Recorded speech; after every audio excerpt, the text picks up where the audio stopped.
Jen Sims, SRPC contract, staff planner for the planning board. Thank you. And Mr. Davies will be seated in voting tonight for Mr. Grotenhuis. And before we jump into things, again, there's a number of people in the room tonight. The acoustics in this room can be a little bit tough if there's any kind of chatter or like side conversations, so please keep any side conversations to a minimum. If you have to have a conversation, just please step outside and then come back in, and then direct all comments this way towards the board, and we can reiterate things as needed to applicants and such. So we have a number of items on the agenda tonight, and we will take them in order. The first is a new case application for case number 21-007-SUB. It's an application from Nathan Tandy requesting a 2-lot conventional subdivision backlot. The property is located at 22 Guile Road in Nottingham, New Hampshire, identified as map 28, lot 10. Do we have anybody here for the applicant on that one?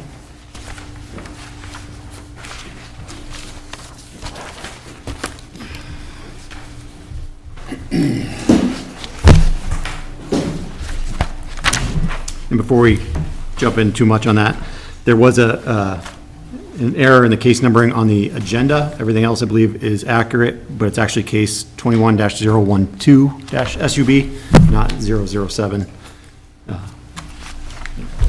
Mr. Landry, if you can introduce yourself and give us a quick overview of the proposal here.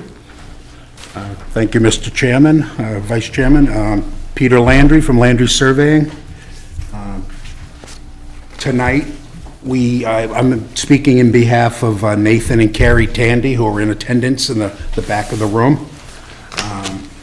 The land is owned by Richard and Sandra Lane, 22 Guile Road, which is the parents of Carrie, who's again in attendance tonight. What we're proposing for the planning board tonight is a 2-lot subdivision, starting with 8 acres, utilizing the town's backlot subdivision requirement that's in the zoning, which allows for lots certainly meet certain requirements, which this lot does. They'll allow for reduced frontage, which this lot has. Again, there's an existing dwelling, number 22, in the upper left-hand corner of the lot, down on Guile Road. Existing driveway, well, and septic for that building. We plan on putting 3 acres around the existing house, leaving 5 acres remaining land, backland subdivision.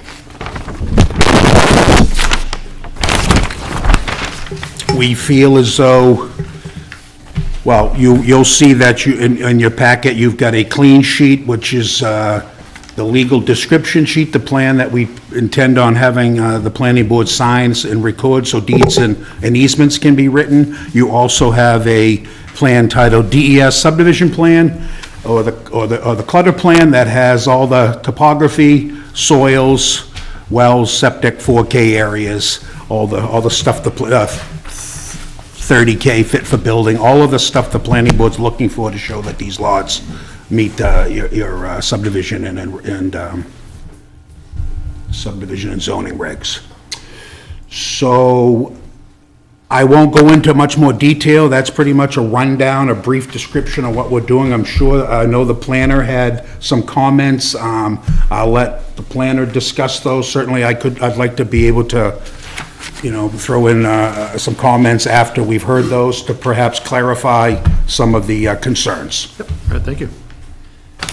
So at this point, I don't know, Jen, if you have any comments as to the completeness of the application, but that would be the first item for us to act on as the board. Yeah, you've got everything. Checklist is complete. Would anybody care to make a motion regarding the completeness?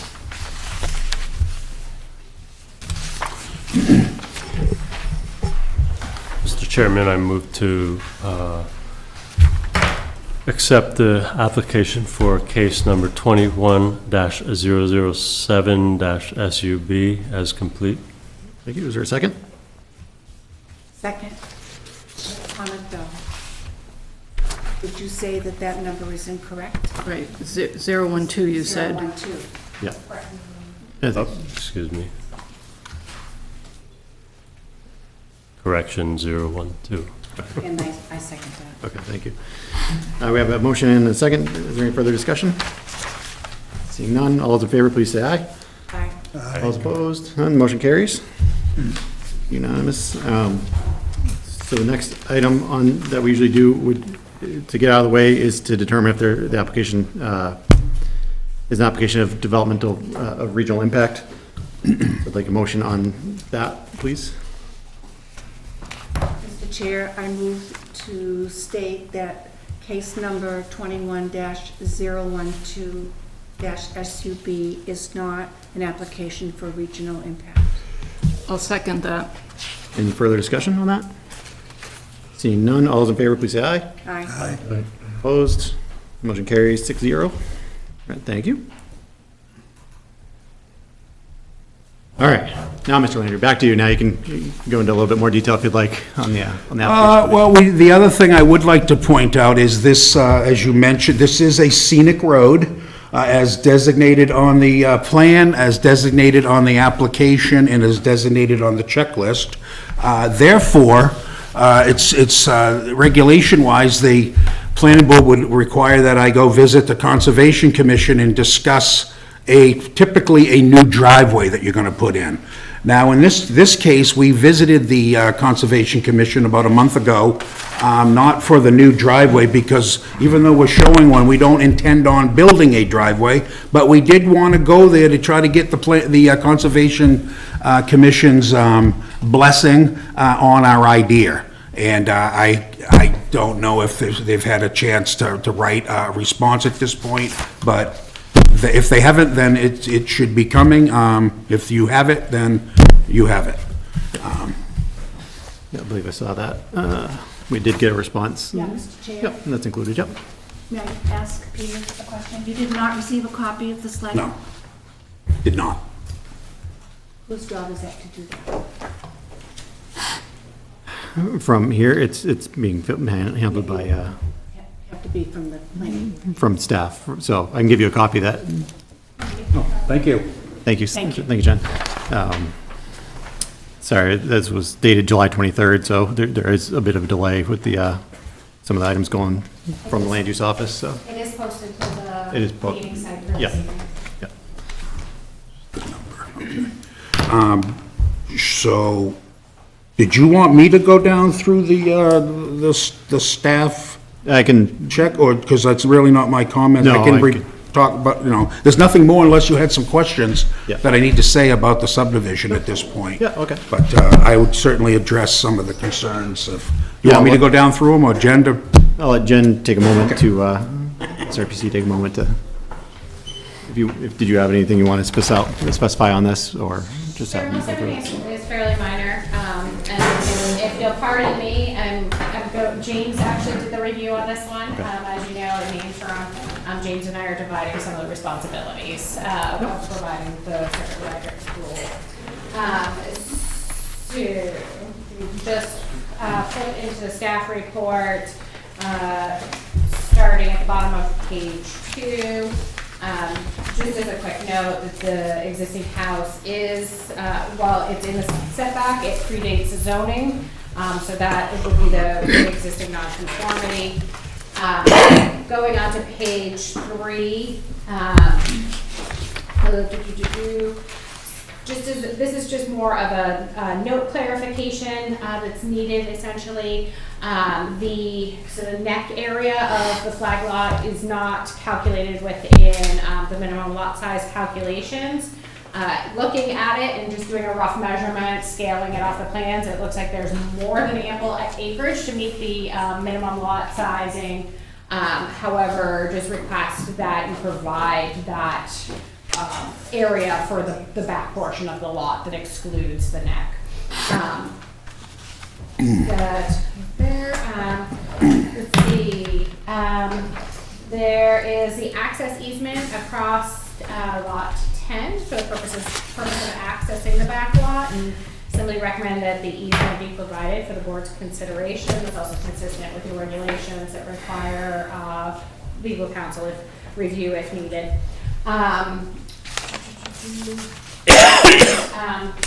Just considering whether the timing of that should coincide with the sale, or when that is to be submitted. Kind of moving down the list, there's a stipulation for that back lot in the subdivision regulations that it is to be deed restricted to preclude further subdivision. So that's just something to be cognizant of. And James had recommended that the applicant provide sample deed language that can get recorded with the application file, and that a note should be included on the plans to that effect. And lastly, this is just a note changer.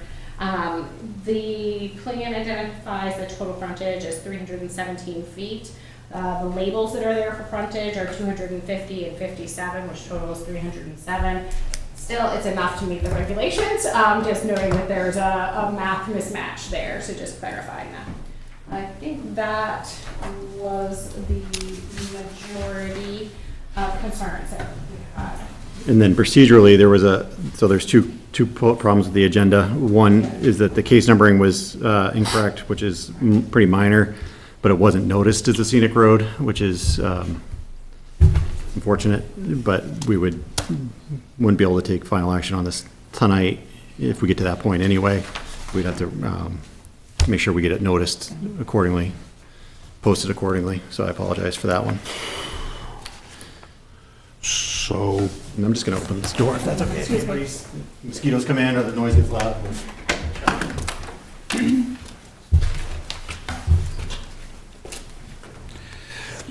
so I'll just work in reverse order. Your planner must have had the 11 by 17 or smaller print, because the full-size plan clearly says 67, not 57. So it must just, you probably had a hard time reading it. So there's no typo, if you look at the plan, 250 plus 67 is 317. So that, just miss that. The note, specific note for preclusion, yeah, we could put that on there. I thought I had covered it with Plan Note 1, saying that we're utilizing backlot subdivision. Somebody would have to go to that section of the zoning and read it all to see all of the restrictions, not just the no further subdivision, but clearly that's not a big deal. If the board would like that, we'll add that to the plan also. Access easement, probably not a bad idea to have that drawn up to review whether there needs to be, typically, like I had set up in there, we're looking to perhaps include some maintenance terms. And that's something that should be in there also, so that whoever these landowners know what they're getting into, this, that, and the other thing. So that's probably not a bad idea to have that. As for the deed, I'm not so sure. I can't remember ever having the planning board require us to write deeds before lots are sold. But, I think maybe the intent is to make sure that there's some stipulation written in the deed about the non-subdivision, I think. But of course, the deed will reference the plan will have that note, so it'll be part of the deed. But whatever way the board decides, we'll choose that.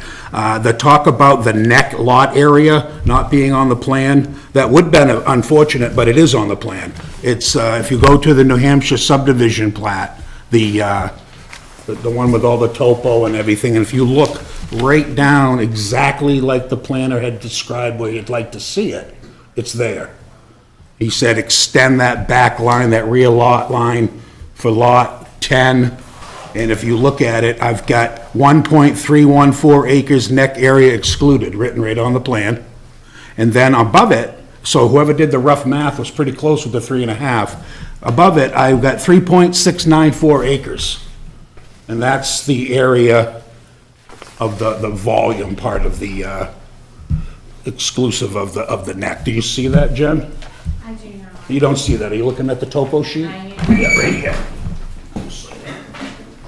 Oh, yes. Yeah, Okay. certainly a full-size sheet or a Well, PDF would help. Those 11 by 17s, they almost become unreadable. Does the board see that that's on there? Yep. Okay. Excuse me? What is that called? I don't see it either. What's that? What did you say? The back line is on the plan? See it, John? Oh, it's down here. That line It's down extends. here. It's normally. I don't really think it has a name. It's, it's a line that depicts the neck area of the lot. Would it be possible if there's room to add that as like a little call-out box? Yeah. Similar, just to. What's that? Would it be possible if there's enough room somewhere on the plan to kind of make that as like a little call-out box to show the acreage that it's. What do you mean, say that again? Like you do for like the actual lot, like 10 and 10A, Not have it here, or put it up, maybe put it up in, we could put it up there underneath, that or, yeah, where somewhere. underneath fit for building and all of that, if that's helpful. Yeah, I think that We just, could put it there also, sure. that makes it a little more clear that you met that regulation. And if that gets too loud, we can shut that again. Okay, that's comment. Did I cover them all? Let's see. You see it? Okay, yeah, I think that's it. Okay. So that pretty well clarifies some of the planner's comments. Yep. And I do agree with a few of the ones, that, you know, the easement, certainly should have that drawn up and reviewed. That's very common with other boards. Thank you. And before we get to the board comments, Lorraine, do you know, was room two set up tonight too, like it was the last time? No. Okay, that's okay. So I'll bring it to the board for questions, comments. Mr. Chair, I have a quick question for Jen. Do we know for certain that this application lies outside of the aquifer zone?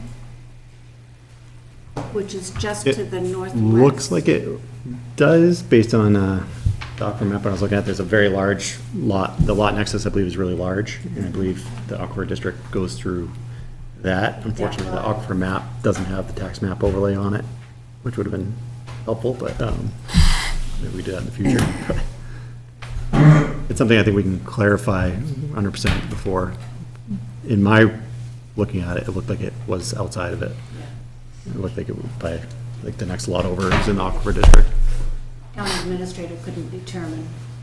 Yeah, that's what he said, the same thing, that it looked Yeah. like it was nearby, but not. Yeah, I don't know if you have the, I don't know if SRPC has the maps where the tax maps are kind of overlaid, or can overlay that map on the other one.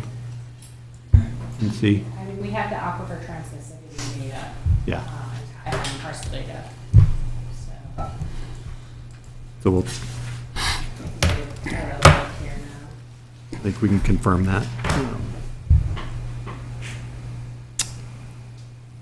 Is there any other questions from the board? Yes, I'd just like to say that when Mr. Landry and the applicants came to the Conservation Commission meeting on July 12th, we were very pleased with the care and attention for steep slopes, wetlands, not putting in additional driveway where it's really not necessary. Thank you. And we appreciate that.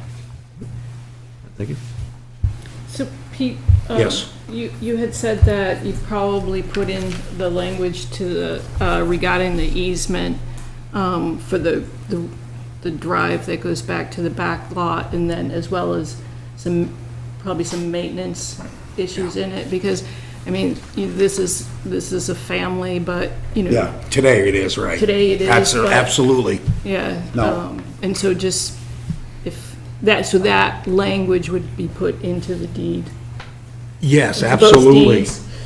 So, yeah, it'll be a part of the deed, and we should probably, for the sake of the board, to make you feel comfortable, and as the planner recommends, have your legal perhaps look at it to make sure it covers everything, or provide us with a boilerplate of something you like, and we'll just fill in the blanks. Either way, we'd be happy with either one.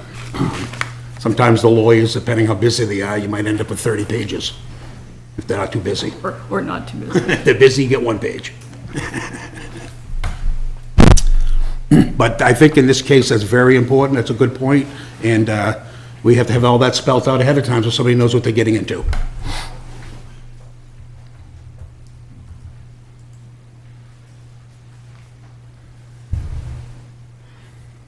Pete, considering the scenic road. Yes. Consideration, where the driveway's going in, or proposed driveway. Do you foresee disruption of anything, type of trees, whatever. If down the road, right now, the intention that we're showing on the plan, we do show a proposed driveway for that. Our intention was, and it was not to construct that driveway, but to utilize the existing driveway and then continue through the easement that was showing. So, but with the idea that perhaps down the road, if somebody wanted to, they could, and then they could deal with it then. But right now, we're not prepared, we're not even planning on building that driveway, but if it ever was, there's plenty of sight distance either way on each side, so it's a safe entrance.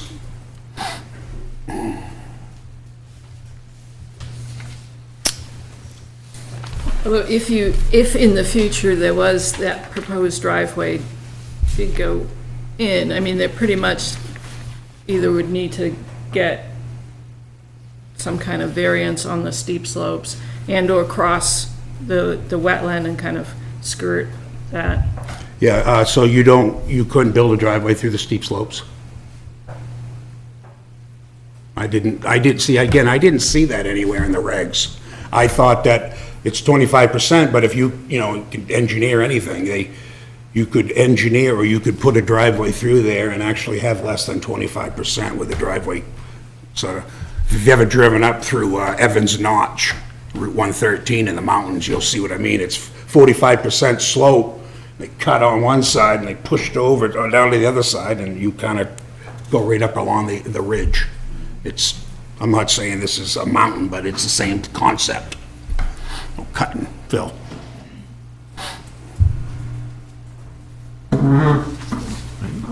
So I had a couple of questions, and I think this one's on there. I just want to confirm that the wetland scientist stamp, is that the stamp, Christopher Albert? The wetland stamp, its physical stamp is not on here yet, but the note, wetland scientist note is on there. It was Yep. delineated by Christopher Albert.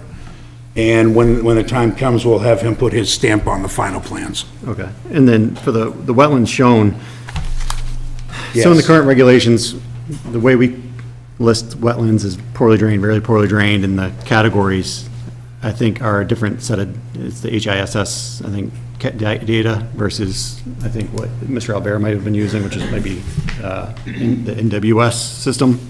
So I don't know if these are poorly drained or very poorly drained. Well, I'll ask, it's poorly drained, but I'll have Chris confirm that, and we'll label that on the plan. Yeah, 'cause and then we mentioned hydric soils. You want to know the drainage Hydric class. gas, yeah. Yep, because there's different setbacks in town from very poorly and poorly drained, understood. Yep. We'll verify that. And then my next two pieces come from, so I can understand the intent of a shared driveway, especially, given the wetlands and the steep slopes and trying to minimize the impact to both of those. But I don't know that our current zoning allows it without a variance. So if it's a shared driveway, it normally has to be on the lot line, on the shared lot line. The way it's proposed, we'd be bisecting one lot entirely and therefore bisecting the contiguous area, which could be something we should discuss as a board. It also, in the way the backlot zoning reads, is that the access road to this lot must be at least 12 feet wide and must be owned in fee simple by the owner of the lot accessed. So I don't know if an access easement is considered owned in fee simple or not.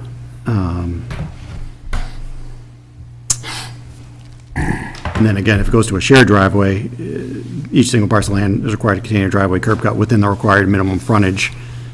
And they must be kept on the common boundary. So I'm So what concerned, you're saying then is you wouldn't consider this access a second driveway? I mean, what you're saying is you'd want to see a driveway where we have proposed curb cut on Guile Road. You'd want me to show a driveway going all the way through to the back, knowing that we're not going to build it, so that it'll meet your zoning.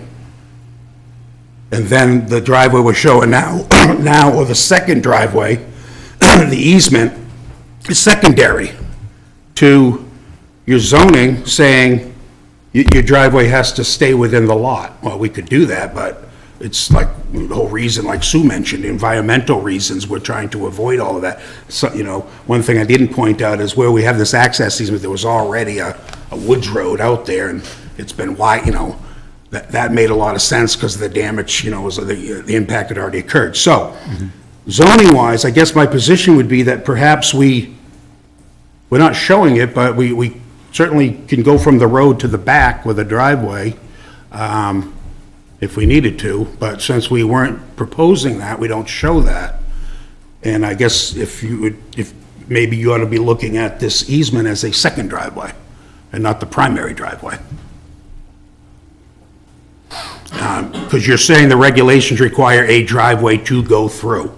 Does that mean we have to actually build it? Yeah, and we don't allow two driveways to the same lot within, you know, I think it's 300 feet or something like that. It has to be- Well, but if I came in here and I didn't show the easement, and we showed a driveway going up through there, and knowing that we were never gonna build it, and then we got the plan approved, and then we decided to create the easement after, I don't really think that's a planning board jurisdiction at that point. We're putting it up here front, we're being transparent tonight, but easements between two landowners can occur at any time. Well, it would violate zoning. So to get that easement and to start using that access to get to the back lot that's owned by somebody else would violate the intent of our zoning ordinance. Well, the other thing is, right now, this whole thing is owned by one person. Correct. Right. So right now, they could terminate that at any time. So right now, that contiguous area is contiguous because it's not actually going anywhere, it's not being bisected. But if this were to be approved in this way, that 30,000 square foot contiguous area is now completely bisected and has, you know, hourglass shape and narrowing and stuff, where you wouldn't be able to place structures, you know, to make, so we would have to consider if we're making a non-conforming lot more non-conforming at that point. Because you're gonna restrict the placement of a lot of things on that property from that point on. I mean, you have a driveway, you could put, if you're talking about a septic, that we wouldn't put it under the driveway, but we could. We already have a house on the lot. We wouldn't build the house in the easement, there's already a house on the lot. Right, that's why I'm posing these questions. I know it, that's why we're Again, chatting. the way the zoning ordinance reads, you know, we specify the access in the backlot language directly, which indicates,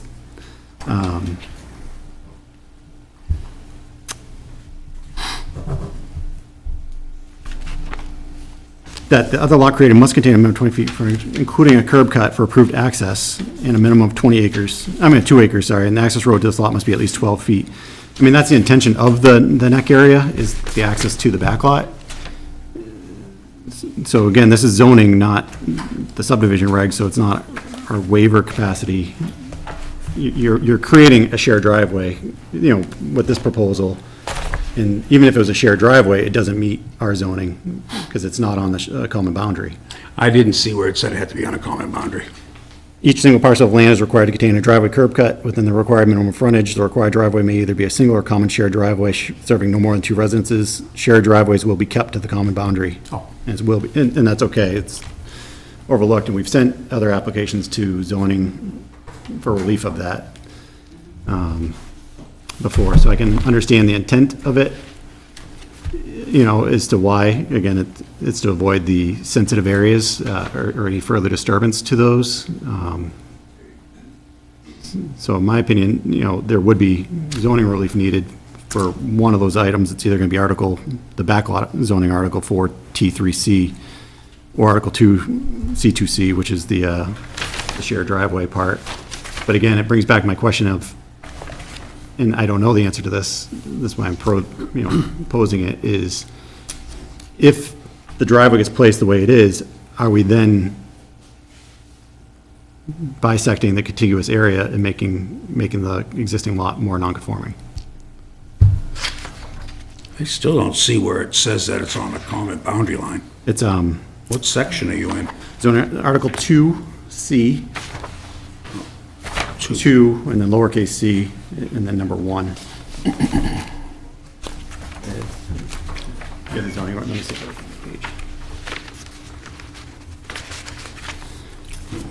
page. Page numbered 3, if you have the numbers on the bottom of yours. Of course, you've got other sections in here that want to minimize curb cuts on a scenic road. So, I mean, everything's a balancing act here, I understand. And that's one thing we're doing in this application, is we're not impacting with a new driveway curb cut, but... I think that would be a valid argument for, another piece of Well, the so, argument. if Support of the what you're, variance. if what you're saying is, I don't know what the rest of the board thinks, but if you're saying we're deficient in some way, then please let me know what it is and let me know how you want us to correct it.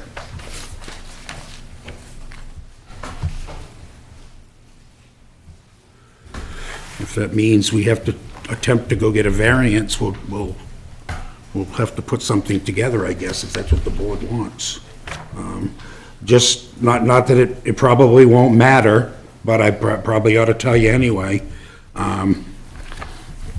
Before this project even got started, Carrie, who's in attendance here and probably could speak of this if you want it in firsthand, and she could correct me if I'm wrong, but I understand that she went in with her parents or her father, met with the building inspector and the planning board secretary at the time, and reviewed the layout. Again, I know this isn't gonna go anywhere, but I'm just letting you know how we got to where we are tonight, and how come we put all of this work into it. Because that was sort of the guidance that they were given.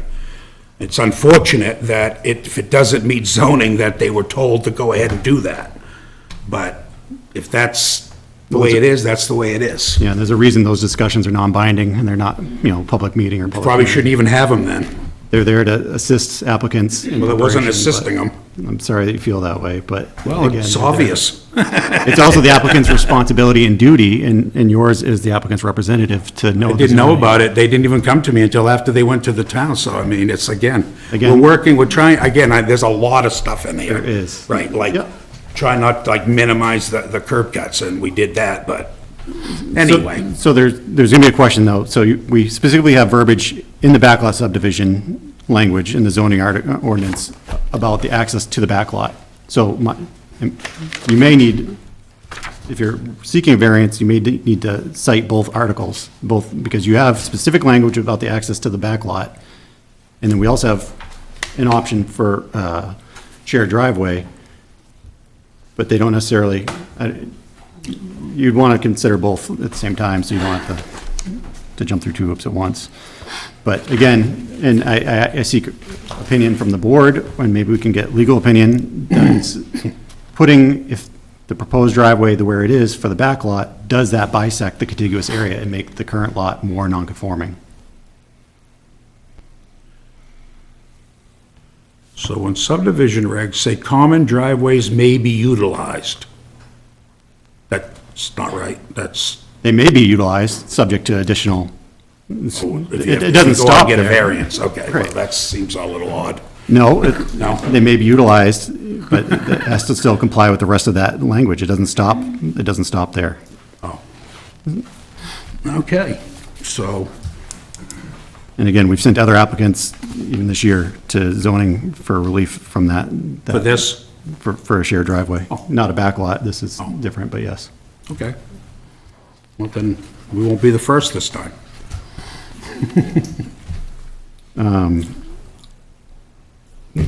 Let's see.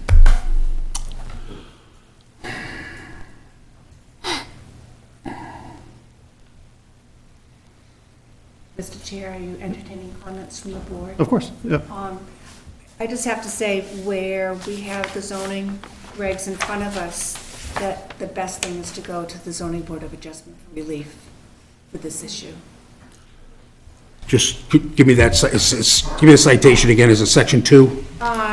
So the backlot portion, the language that discusses the access to the backlot is zoning article 4, capital T, 3, and then lowercase c. Did you get all of that? Could you, yeah, I got the T, I got 4T. 4T, 3, 3, C, C. Charlie. And that's the part that mentions must be owned in fee simple, okay? Yep, and So then- that's what we're looking for relief on. Well, there's that part, and then the second part is zoning article 2, C, 2C, so 2 Charlie, that's where it mentions specifically that shared driveways will be kept, and it's will, so again, that's a will or shall, will be kept at the common boundary. So it's wills and shalls that kind of tie our hands a little bit more as to leeway.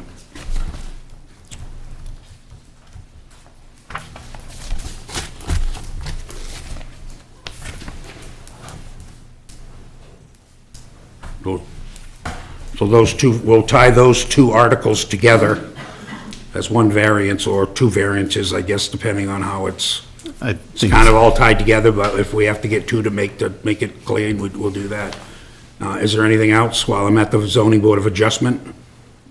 So the only thing for me, again, is if you put an access easement, so basically a driveway, to a separate lot that's through a parent parcel, through the contiguous area, does that contiguous area no longer become contiguous?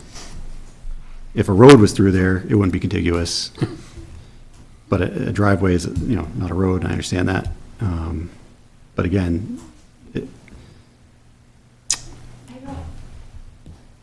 I would say probably not, it's not an issue, because when we're identifying the building envelope, so that 30,000 contiguous square feet, we're identifying that 30,000 contiguous square feet for citation of the driveway, the building structure, and things of that nature.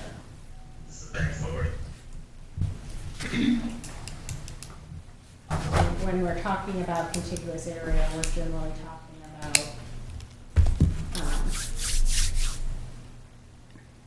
good land for building on. right, but you wouldn't be able to build on that anymore, because you wouldn't, But the driveway is part of the building. but it's not part of their building, it's part of the building behind them. Well, is it their driveway as well? At the very beginning, that's what I don't know, that's what I'm trying to clarify and figure out, but from that point on, I mean, you can't build on that, so I don't know the answer. We haven't seen one like that before. I don't think we normally consider that, like, a driveway as part of the lot envelope, but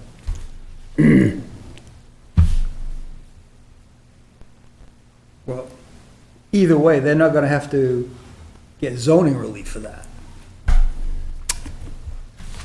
What you're asking for is a legal opinion for that. right, because if the opinion is that that's no longer, if that is not, no longer, would no longer be considered contiguous area, then it does kick it back to zoning.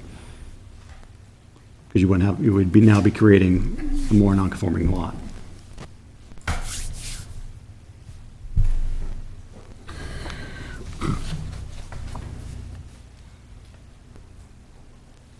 Well, then I think we ought to get a legal opinion before Pete goes to zoning, so he knows what he has to do. And I would feel more comfortable with that, just to make sure that we don't send them back and forth unnecessarily. God, more legal opinions. Yeah, and just like we asked the crowd, and I didn't do this beforehand, please keep comments and things, to a minimum. But yes, we do have a lawyer that we retain for a reason. It's to make sure that it's to protect the applicant, the town, and the rest of the citizens, so that, to try to avoid, mistakes, even though they still can happen, so. So we can send that through. I'll get it to Chris tomorrow.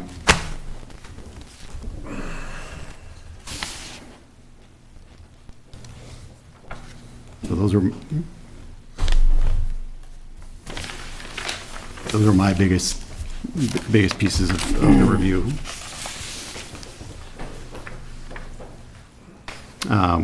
Is there anything else from the board before I open the public comment? No. All right. So at this time, we'll open the meeting for public comment. So we ask for anybody that's speaking for the application to come forward, and then anybody speaking against, and then lastly, we ask for anybody that just has like general comments or questions about the application. And again, please direct the comments this way and identify yourself if you do come up.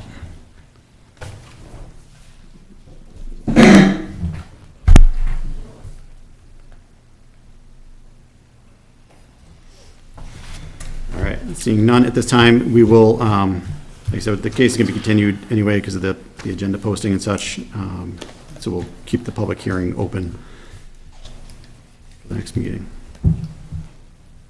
So at this time, does anybody else have any questions, concerns for the applicant? Mr. Landry, did you have anything else for us before we continue to a date, time certain? No more, nothing. So normally we can get the responses back from legal pretty quickly. So in interest of the board, I don't see anything heavy for you for deliverables. So my opinion would be that we continue it to the next open meeting. Is there a ZBA meeting in between? No, but, I'm sorry, Mr. Lang, I think, it sounds like the intent is probably to wait until we get, I think that's probably Response, best. yeah. Certainly could start now. I think we probably have to wait. yeah, I don't Probably ought to give us a month. I don't think we'll have it be to the zoning board in 2 weeks. And no, and I think their application I deadline. think we'll be there in a month, passed so for the this next rate. meeting anyway. So our next meeting date. Sorry, Are we going to be able to, we have to come to the meeting to have you tell us what the lawyer says? Or can you forward me the copy of his letter? depends on how they word it. Generally, they consider it confidential client privilege, so that we usually cannot share that outside of a meeting directly. I'll let Jen correct me if there's a way to communicate in a non-binding way. But it seemed like the opinion the last time from the lawyer was, The communication itself is protected, confidential, the attorney-client privilege. However, if the board directs the planner to follow up with the applicant on their next steps, as advised, we can certainly do that. I think that would be, But it would be a summarized, here are the next steps. I will note, though, that those decisions don't come from the planner, we're advisory, we're the ones who make those decisions, so. correct. Yep, no, thank you for that, I appreciate it. So it sounds like, yes, so there's a way for us to kind of give you at least a heads up.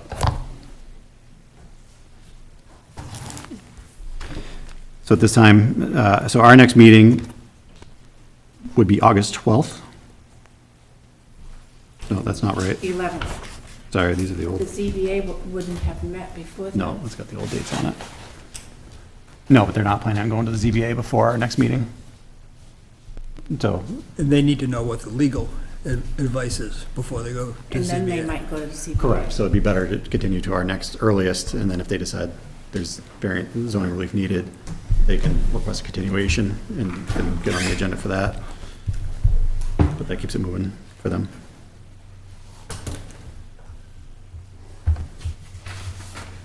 So our next meeting date is August 11th.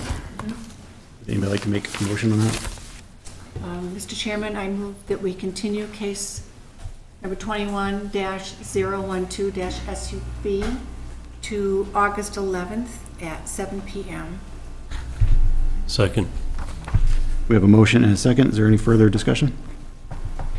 Seeing none, all those in favor, please say aye. Aye. Aye. And all those opposed? Motion carries 6-0. And so, to make sure we get it on that continuance, we should make sure that it's posted as a scenic road, so that we get that piece out of the way, so that we don't delay that further for the applicant, and get the case number correct. So are you going to need me to contact you before the 11th for an extension? If one's requested beyond that, yep. Yep. And that could be simple as email. Email. Thank you, Peter. Do you have a planning board secretary yet, or? So our. Who do I town- email? You can email it to that same email. It's still being checked. It's being checked by the town administrator. I didn't hear you. Oh, that email is still is checked, so the town administrator is checking it, I believe, and, so. Just send he it will to the forward same email address and somebody will check it. Correct. Okay, thank you. Yeah, thank you. And I think you're up next on the next case too, so don't feel like you have to move. All right, the next item on the agenda is a continued case 21-010-LLA, applicant for a lot line adjustment for Mark C. and Patricia A. Wasson, and 70-25 LLC. The property is located at Lamprey Drive in Nottingham, New Hampshire, and is identified as tax map 70, lots 23, tax map 70, lots 23 and 25. So we heard this case, quick summary, at our last meeting on the 14th. At that time, given the town meeting warrant Article 19, I believe it was, that voted certain town roads as accepted town roads as is. This road happened to be one of them. It was agreed that we should probably get some additional input from legal and town administration as to, is this section now a road as well? Because there was question as to the maintained portions, or is it all of the road? And I believe what everybody's had a chance possibly to review, again, it's confidential, but the legal, their opinion on it. And in summary, I believe what it indicated is that the road is a road entirely, as a town road now, that there was, the language of the warrant article was not such that it gave us any leeway as to which portions were accepted. It was Lamprey Drive is accepted as a town road. So you're saying you're not gonna read the letter because it's confidential. You summarized it, and you're saying that the lawyer says the paper streets that are out there on Lamprey in this specific case, not the traveled ways and all of this, but the unbuilt paper streets were also part of that Article 19. It said that That's what, is that what I'm Lamprey hearing? Drive, which is what this was labeled as on the plan, that Lamprey Drive or Lamprey is a town road. So where that falls, I couldn't tell you, but if it's labeled as Lamprey Road, Lamprey Drive, again, unfortunately, the warrant article was poorly worded. There was no meets and bounds set, nothing, no legal description given of each road, just the road names. So this is where we're at, and I think the town is still, and this isn't the purview of the planning board, it'll be the town administrator and the select board, I believe, that have to hammer that one out. But, So is it, I'm gonna wanna have to I don't agree with that. I'd like to bring you some more evidence that perhaps the board could consider, although it sounds like the board will probably agree with the lawyer's opinion. You have to, I guess. You're not gonna, if I presented you some additional information, you could take it with a grain of salt. You could consider it. It might shed some light on it. It might not, but we certainly don't agree with that interpretation. But I have to hear it from you first. I've got 5 items, quick items. I'd like to just express Yep. our side of the argument. of course. It may not be settled here, who knows if it ever will get settled. And then the other thing, after I give you this stuff, we'll talk a little bit about it. I'd also like to hear Jen's interpretation, and whether we do this first, on the new site, on the new staff review, item 2E, says there's nothing in the zoning ordinance or subdivision regs that precludes performing a lot line adjustment across a town road as is proposed. So I guess what I was wondering, maybe before I explain why we feel that that section was not included in Article 19, maybe could you just quickly explain to me, because I don't understand that, and maybe the board does, and maybe I'm the only one that doesn't, but could you explain to me that if that is a fact a town road, like it was just told, how we can create a separate lot with frontage on a town road that's under 2 acres? Sure, so it'd still be a lot line adjustment, and when you have a non-conforming lot, you are not required to make your non-conforming lot conforming by performing a lot line adjustment.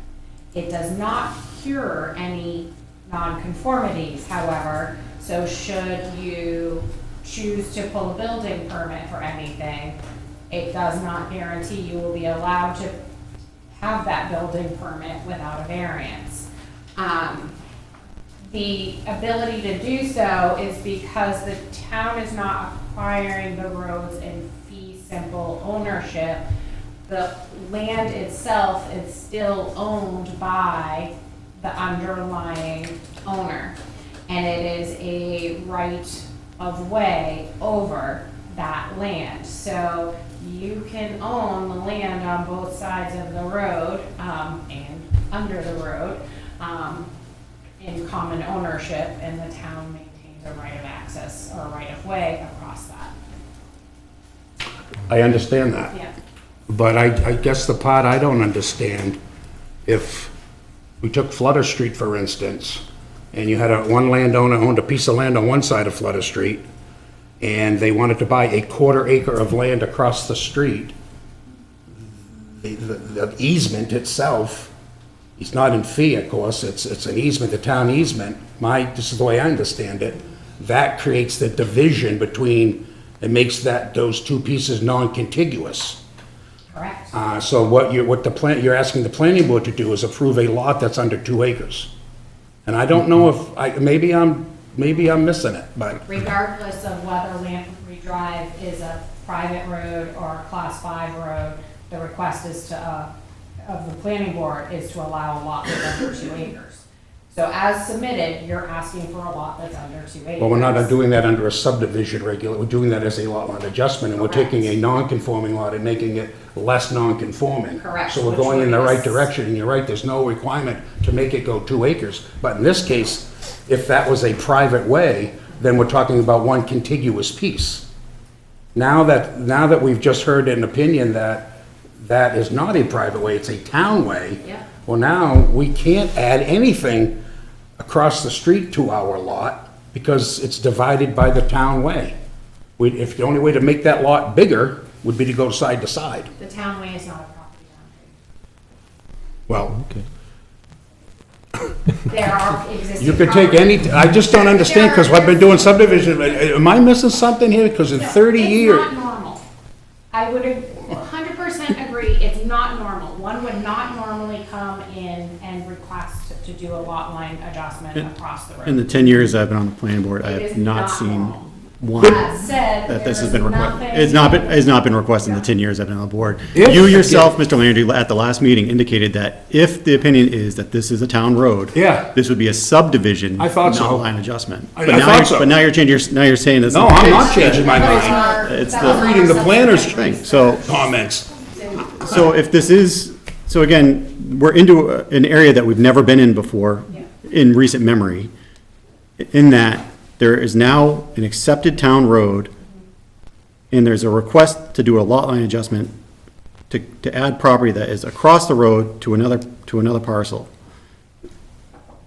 And that's where we're kind of in a mucky standpoint, because it hasn't been done, it hasn't been done 10 times, so we don't have something to say, okay, this is how it's done, we've done this before, we know how this is done, and we've done all this, so it makes sense.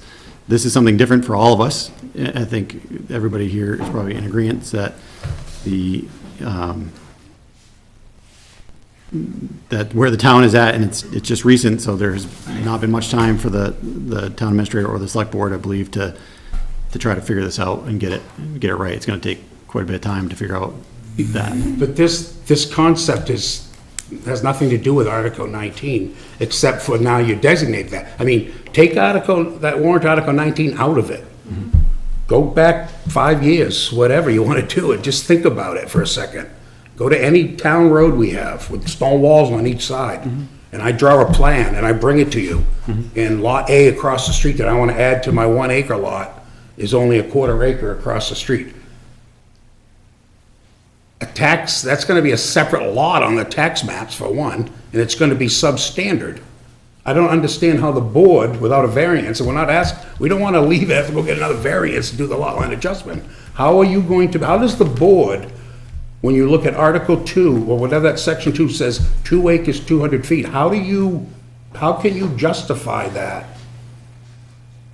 Because again, I feel that once that becomes a town road, it isn't a lot line adjustment. I may be wrong, but I thought once that town road goes through, it's a subdivision, just like every other road in town that we subdivide on. So it depends on, I don't know I don't know the easement status of each road in town, so some might be owned by the Well, town. let's and some just are keep it on, access, keep it so- apple for apple, talking Class 5 roads. Yeah. But, so anyway, I guess if that's something the board is going to allow, then my client would have to make a decision whether he, wants to still proceed with the lot line adjustment and have apparently a town road bisect his pieces. If I may, Mark Watson, I do have a question. The whole goal of this was that previous owners of the property, due to the size, got a 2-bedroom, and had limitations with increased area, was hoping that would improve our, chances of going to a 3-bedroom and such. With the road going through it, if I add this property, would I still have the contiguous area to be able to improve my leach field sizing and development size potentially? Yeah, I don't believe so, no. Or does that get subdivided and now I'm severed and I'm going nowhere? No, but even if it was a private way, you wouldn't have the contiguous area. Because there's still the right of access that crosses it, that other people have rights to. But I'd have the area beyond, so it'd be a contiguous. No, because the contiguous, it's being bisected again by an easement. It's going to all the additional property, so it's bisecting the contiguous area. You read that. So, So if it was a power easement, private easement, I think it's. that's private, it was a private easement. right, so the contiguous area is the area that it's fit for placing a building and meeting all the appropriate setbacks. So you wouldn't be able to place a building in the easement area, No. so. But you could run a sewer line across that private easement, when it talks about DES subsurface, they will allow you to, if you own both parcels across the street on that, you're gonna be able to incorporate that at a DES standpoint. Yeah. So that's sort of what Mark's alluding to before this warrant Article 19 hit the surface. So, okay, so still not sure if that's a if the town road, now that it's classified as a Class 5 road, whether that would turn our lot on adjustment plat as presented into a subdivision. Hearing it isn't, I don't know if what the board thinks. I thought it was a subdivision, but hey, I don't know, I guess, anymore. So, maybe we can just think about that for a sec, and I just want to give you a little bit more info on our take on warrant Article 19. Now, I know you've all read it, and you probably memorized it, but basically summarizing, it says, vote to accept. And again, what does that mean? First of all, well, a little bit, maybe they're talking about dedication and acceptance, which is a way to convert a way into a Class 5 road. So, we want to accept, they list a bunch of roads, Dolph Dam, Indian Run, Lamprey Drive are the 3 that are pertinent to what we're doing, as town roads.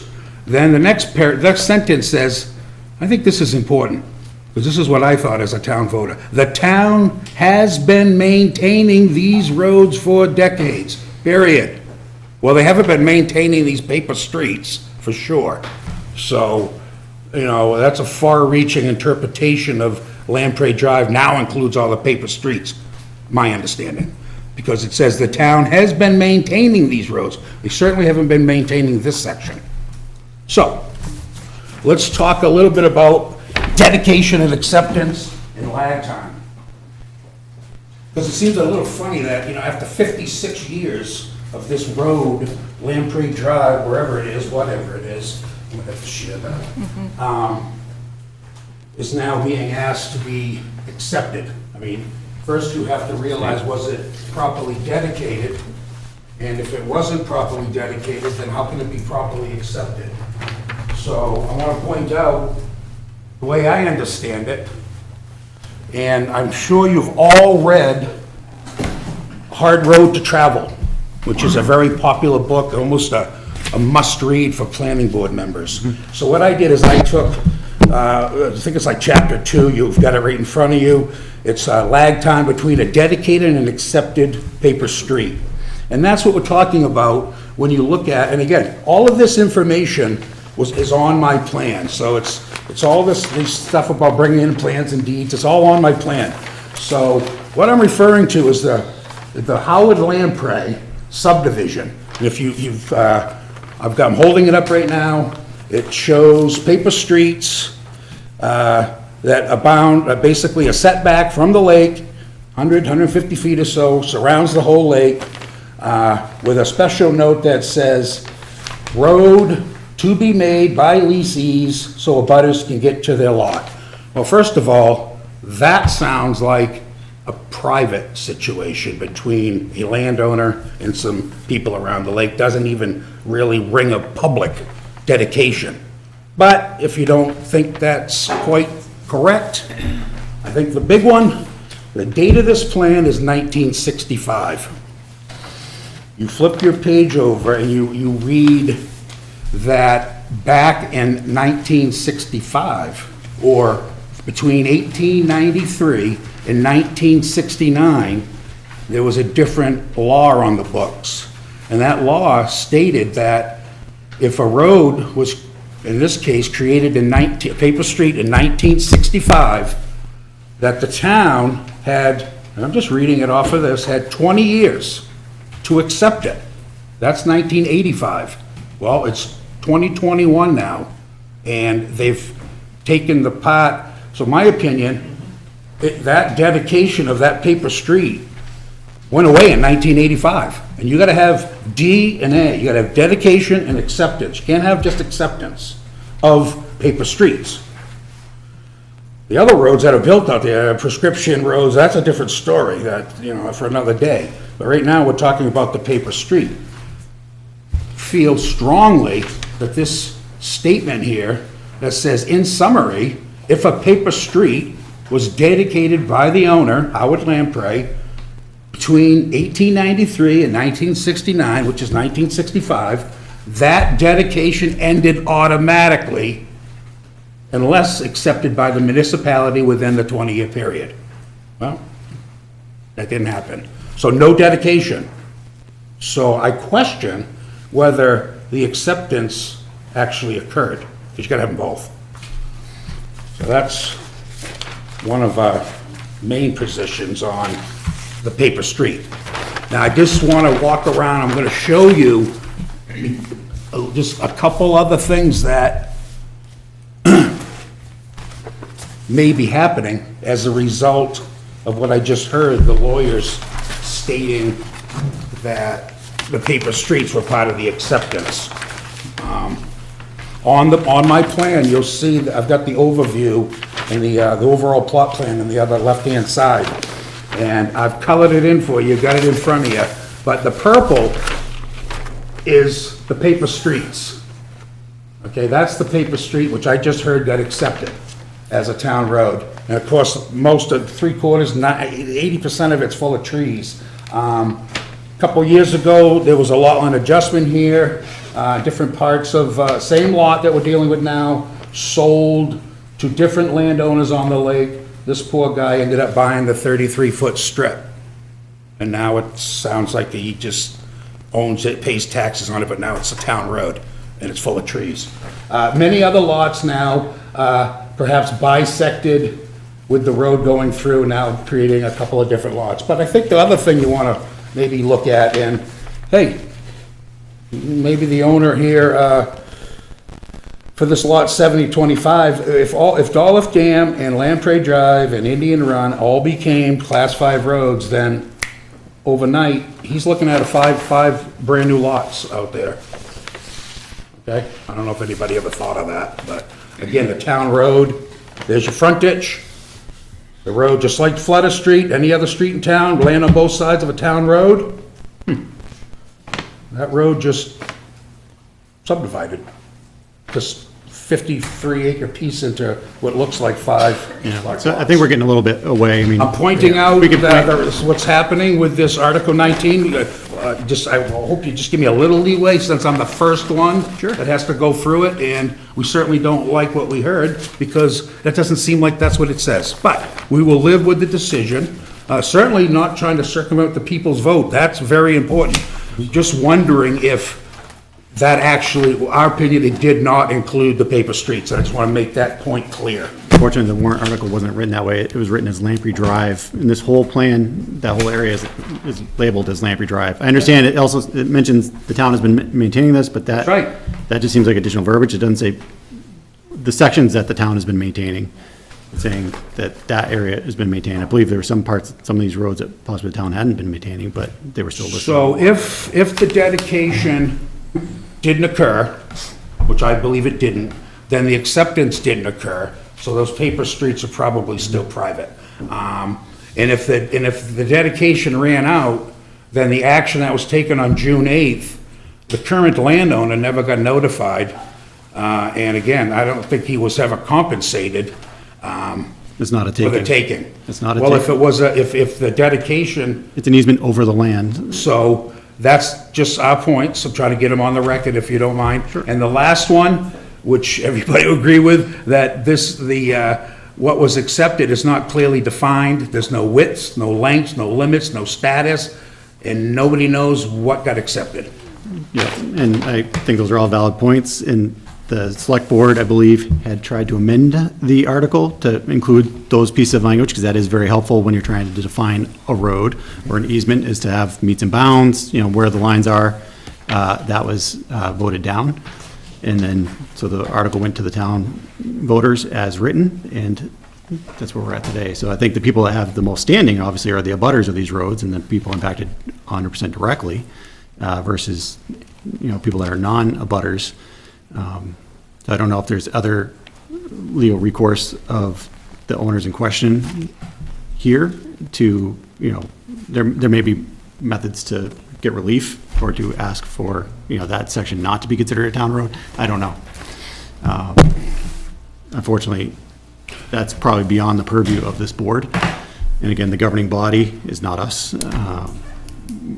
in the town, so this board, we're kind of limited to what we have in front of us. So the one last request, I know you're taking the client attorney privilege, but I would like you, the board to, and this is I know it's the board's lawyer, and I understand that's your privilege, but since this is a new topic in town, Article 19, it's not going away anytime soon, it's gonna be around for a while, I would think that perhaps you might want to publish this letter that's clearly cleared everything up of this big mystery on the website, so that the rest of the public can see what the town attorney is told the board, so that when these next applicants come around, you're not asking the town for another opinion and just getting the same old boilerplate opinion back and forth. It would just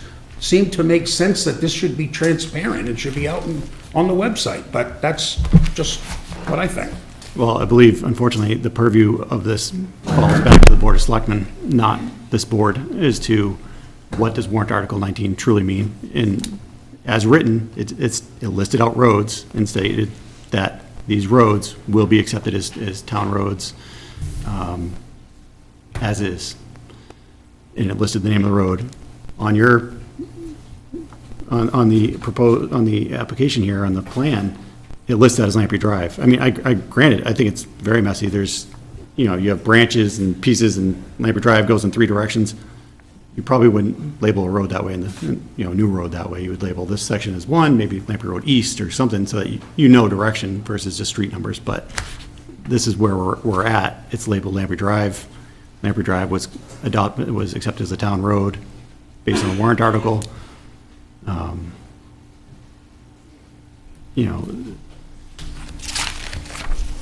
How many houses are on this part of that section of road? 3. Well, 2 now, 1, and then Mark's vacant lot. she'd like to put a house on. One seasonal at the end, one new within a couple of years, and then Mark's house, hopefully. And then another vacant lot. I drove down the other day. Well, again, Can't you even drive just through the mentioned a road. vacant lot. That's why I was, Not sure if there might be one more vacant one there, John. I'm not 100% sure. sorry, well, again, I just bring that up because you just said there was a vacant lot that he had. Oh, that he that's might his, wanna no, build his on. lot. No, his lot. So you have your house lot you built on? No, he hasn't built on No, it yet. no, they- Oh. as mentioned, we purchased a property, it had a haven't building built on it permit yet. Okay. by the previous owners, but the size of it is a two-bedroom, and we were hoping with adding some area that we'd be able to get, A bigger house. or at least request to get to a bigger house. But if the contiguous area goes away, now that leaves me wondering, you know, there's a value to having the property there, because you're subdividing I'm it. not, with I'm not these speaking for the roads. board right now. I'm just speaking as a, or I'm not speaking actually as the board, for the Board of Selectmen either right now. I'm just speaking in general, as a thought. What if that was, if you and the residents that access that road and that had the deeded access over that road said, we don't want this to be a town road, I don't know, and can they do relinquish that? it? I'm again asking. The town, I mean, if the town doesn't have to acquire and take care of a road, that benefits the town. I have not asked that. So, I didn't. You know, I mean, financially, that's good if the town doesn't have to take care of another road. I'm just don't bringing it know if up. that, Again, I'm just asking if that's, If the- if it's an the open-ended peop- question, Peter, no, but just if to the find people, a. no, the people voted though, right? I don't know, Well, there's the intent of the, article too, for, what is, so. oh, yeah, that'd be nice to know. Well, again, right. Okay, well, So I'm just saying, because there's other sections in town, but. so do these people want the town to, of course they do. Okay, then. Jeez, I mean, it's like the land lottery. So if I can just mention, Please. administrative detail, I don't believe this application has been accepted yet. I don't think we did that at the last meeting. I think we did, yeah. Or I just have it noted in my notes that we did.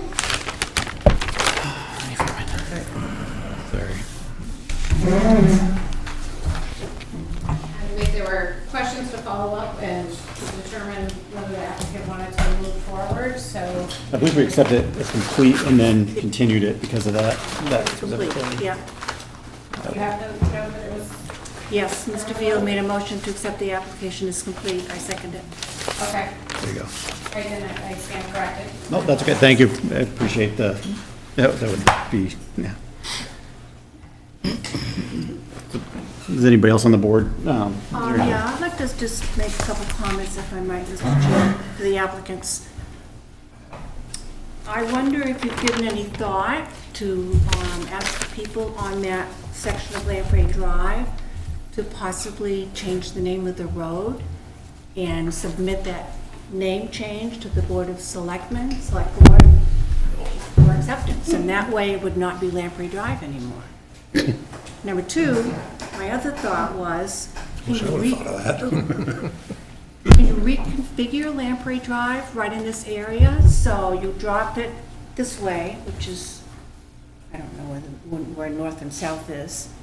And so there is contiguous land that you pick up without a, being It'd have to be up to the current property owner. That is true. I was one of, other property owners along there, did take the opportunity to increase their property size. I think I'm like the fifth one along. Is it just a dirt road at this point, or is it a path? The driveway. In between, it's a drive. Basically a driveway. It's a new couple home thoughts. built, so it was basically a driveway added home this year. But obviously, the current landowner could adjust that.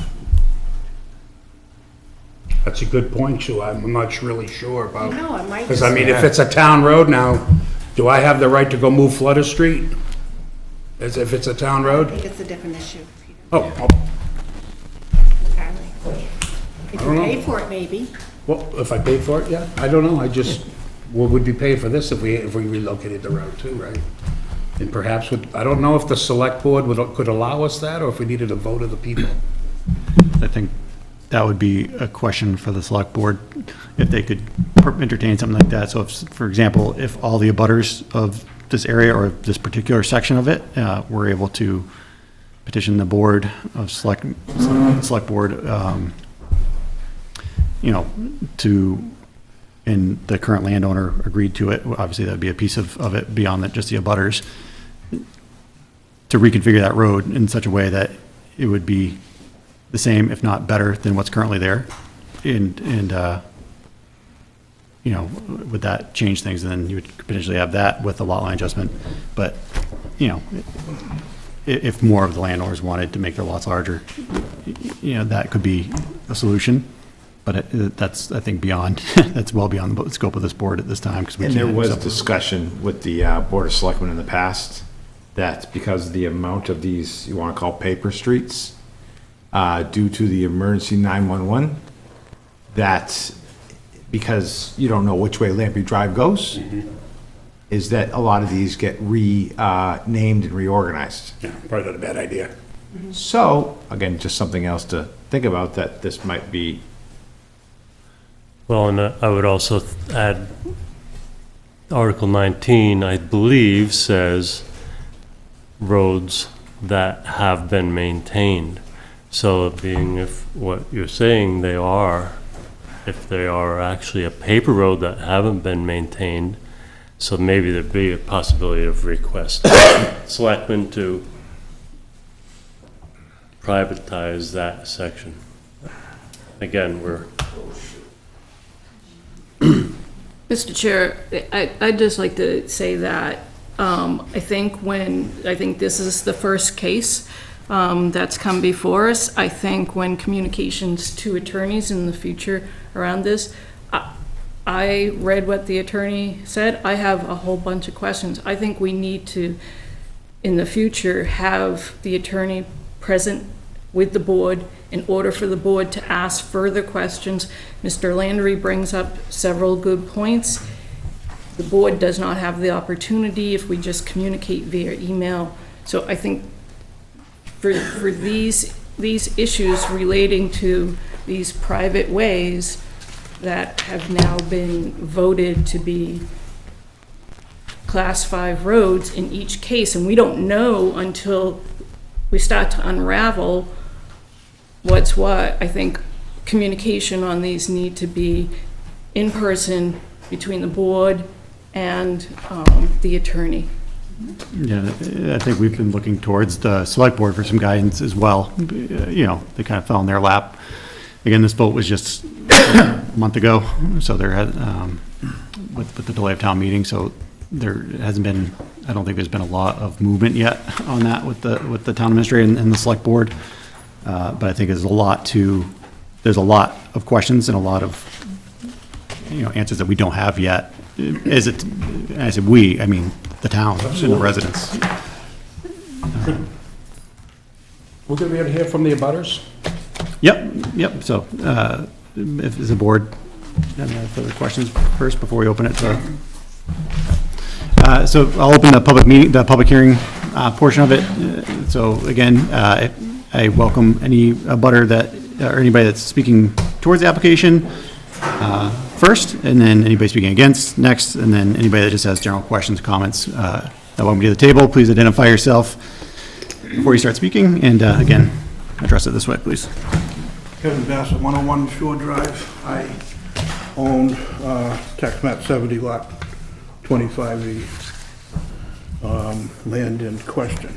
What I am asking this board or representative to the select board to define what emergency lane maintenance areas are and have been in the past. Maintenance means gravel, it means snow plowing, probably other things. But specifically the snow plowing, which was one of the emergency lane maintenance things. Go to the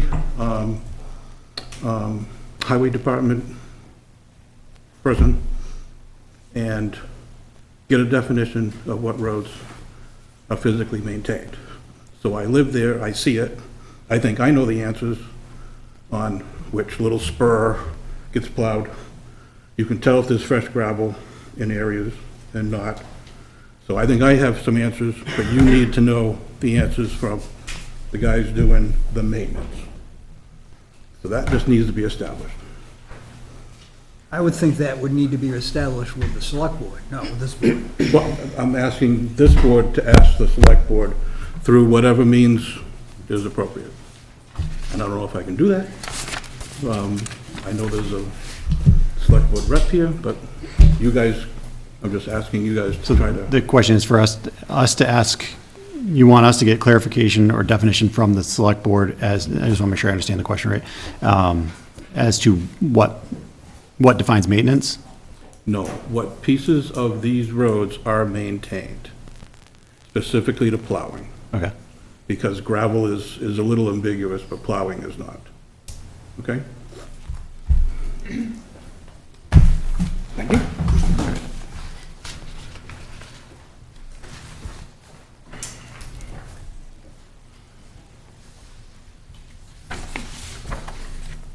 Or will be, is, that might be the better question for us to ask the select board or the highway agent is to, are maintained and now will be. So, okay, we can get an answer to that one. Anybody else that would like to speak for or against? Questions? Yeah, come on up, please. So I'm Brooke Schaefer. I live on that paper road, 24 Lamprey. I got my building permit to move in and to build on August of 2020. There was absolutely no discussion about maintenance of roads. As far as I knew, it was just a road like any other. They issued me my number, and it's Lamprey, and I saw the article, and I thought, it's Lamprey. So I guess as far as a newcomer coming into this situation, it seems crazy to me that, things would be split up in a different way. I would not find it desirable to change my street name. I would not want to do anything different than the way that it is. It's set up, for a reason, the way that it is. And I think calling it Lamprey Drive, to me, that was a full definition that, was in the article. So that's really my take, I guess. Thank you. Brooke Schaefer. And I know the town in general, there was another warrant article, I believe, that passed for funding for E911 updates. And in general, if there's more than two residences can be a shared driveway. Beyond that, it's considered a road in general. And for emergency purposes, they usually like to name them clearly so they know in an emergency situation, which way they're going, as opposed to, but again, that's not the purview of this board and renaming or anything like that, so that would be the select board. I would also tend to say that there may not have been maintenance on this part of the road. Again, I'm new, so I couldn't speak to it, but I'm the first full-time house on the road, so, that could be, I don't know what the background is as to why those decisions were made, but possibly that was part of why it might not have been maintained. I don't know. All right, thank you. I have a question regarding your building permit. And I'm just wondering if, when you applied for your permit, did you have to, in some way, go in front of the selectmen for release of liability to sign something to? So I've been told, is this RSA 67441, the one that the selectmen need to acknowledge? I had been told about that, but I never was asked to sign anything, nor really been apprised of the situation. So no, there was no special. Thank you, I was just curious. Yep. Did you have to go before the zoning board for a variance to build on There was a variance on my lot, yes. to allow for building on Right. on a private road? And that might have, I don't know, the application process for that may have referenced the RSA, but again, I have no idea, so I'm not gonna speak towards it. Right. Hi, I'm Herb Bernard. I own, which I believe you just received, a nice updated copy of this, but, that's the original one that I built my house with on, in 1970, I bought the lot. And at the time I bought it, it was Lamprey Drive. okay? It was sold to me as being Lamprey Drive. It needed to be 33 feet wide, and I needed to make sure that it was accessible to abutters, okay? I'm not sure exactly what a D8 cat blade width is, but I'm sure it's 14 to 16 feet. I put the road in from, which it doesn't show on this map, the actual road to all of these houses comes down the hill, basically facing the Ovens and, and Wasson. Okay, it doesn't show on this map. The town has been maintaining that. When I first bought this house, Dolph Dam Road, there was no houses on, okay? And it was 1 lane wide. In fact, twice a summer, we would go down and trim the trees to make it wider. Well, now it's passable by 2 lanes, okay? And most of it is passable by 2 lanes. But I put the road in from where it comes down the hill through my lot, 33 feet wide, and I beg to differ with the previous statement that it's loaded with trees. There is not a tree on it, okay? I've been passing through that road since 93, 94, all right? I pushed the road beyond the lot next to me, okay? And if you look at that recent map, okay, Lot 15 on this map is the Ovens. Wasson is Lot 14, she's Lot 13, and I'm Lot 12. I pushed the road all the way back through the end of Lot 11 so that it would be accessible, okay? You're talking about, sorry, just above Indian Run and to the, on the western part? It's, actually, the access to it comes down the hill from where it says owned by Howard Lamprey. The access road comes down there and ends up in the front of Lot 15. Then it takes a right and goes out. There's another piece that goes off of that, all right? And I believe his name was Fernal, was the road agent at the time. And he said, I will plow that. And I said, you don't really need to. He said, well, it's a little tight for me at the beginning, but behind you, it's fine, okay? It's 33 feet, all right? And you can measure that, it's 33 feet. So at the time, I wasn't in there in the winter, all right? So I didn't care if it get plowed. And if I needed to go in, I have a plow. I could get myself in, all right? So I wasn't burdening anybody with trying to go through the narrowest part of it, which is right there, okay? But it widens out behind her lot and behind my lot. It widens out, because I widened it out, okay? And to turn around and say, well, we'll make this go some other direction, not for anything, that's foolish. Who's gonna pay for that? I paid to put that road in from Lot 15 all the way through the end of Lot 11. I paid for it. All right? It's not wide at the beginning at Lot 15 and Lot 14. I just needed to be accessed. So it has a blade width. A D8 cat was what put the road through there. Okay? So whatever the width of that is, that's there. But behind her lot and my lot, I made it 33 feet, and behind the lot next to me on the other side. Okay? So to turn around and say this is nothing but a wooded driveway, that's an inaccurate statement, okay? I've had access to that, direct access to that, since 1973, somewhere in that, 73, 74, when I bought the property. And I'm sorry, sir, so when you were referencing the lot numbers, are you referencing on the old plan? The old map. Okay, so lots 12. This is the map that I had when I purchased it. No, I appreciate it. I was trying to connect it with this, so, okay, so lot 12 and 13, okay. I live at Lot 12. Yep, okay. Okay? I widened the road behind a Lot 11 and behind Lot 13. You said your last name was Bernard, right? Pardon me? Your last name? Bernard. Right. So on the tax map, it's Lot 21, and he's 22 Lamprey Drive. That's 22 Lamprey Drive, correct.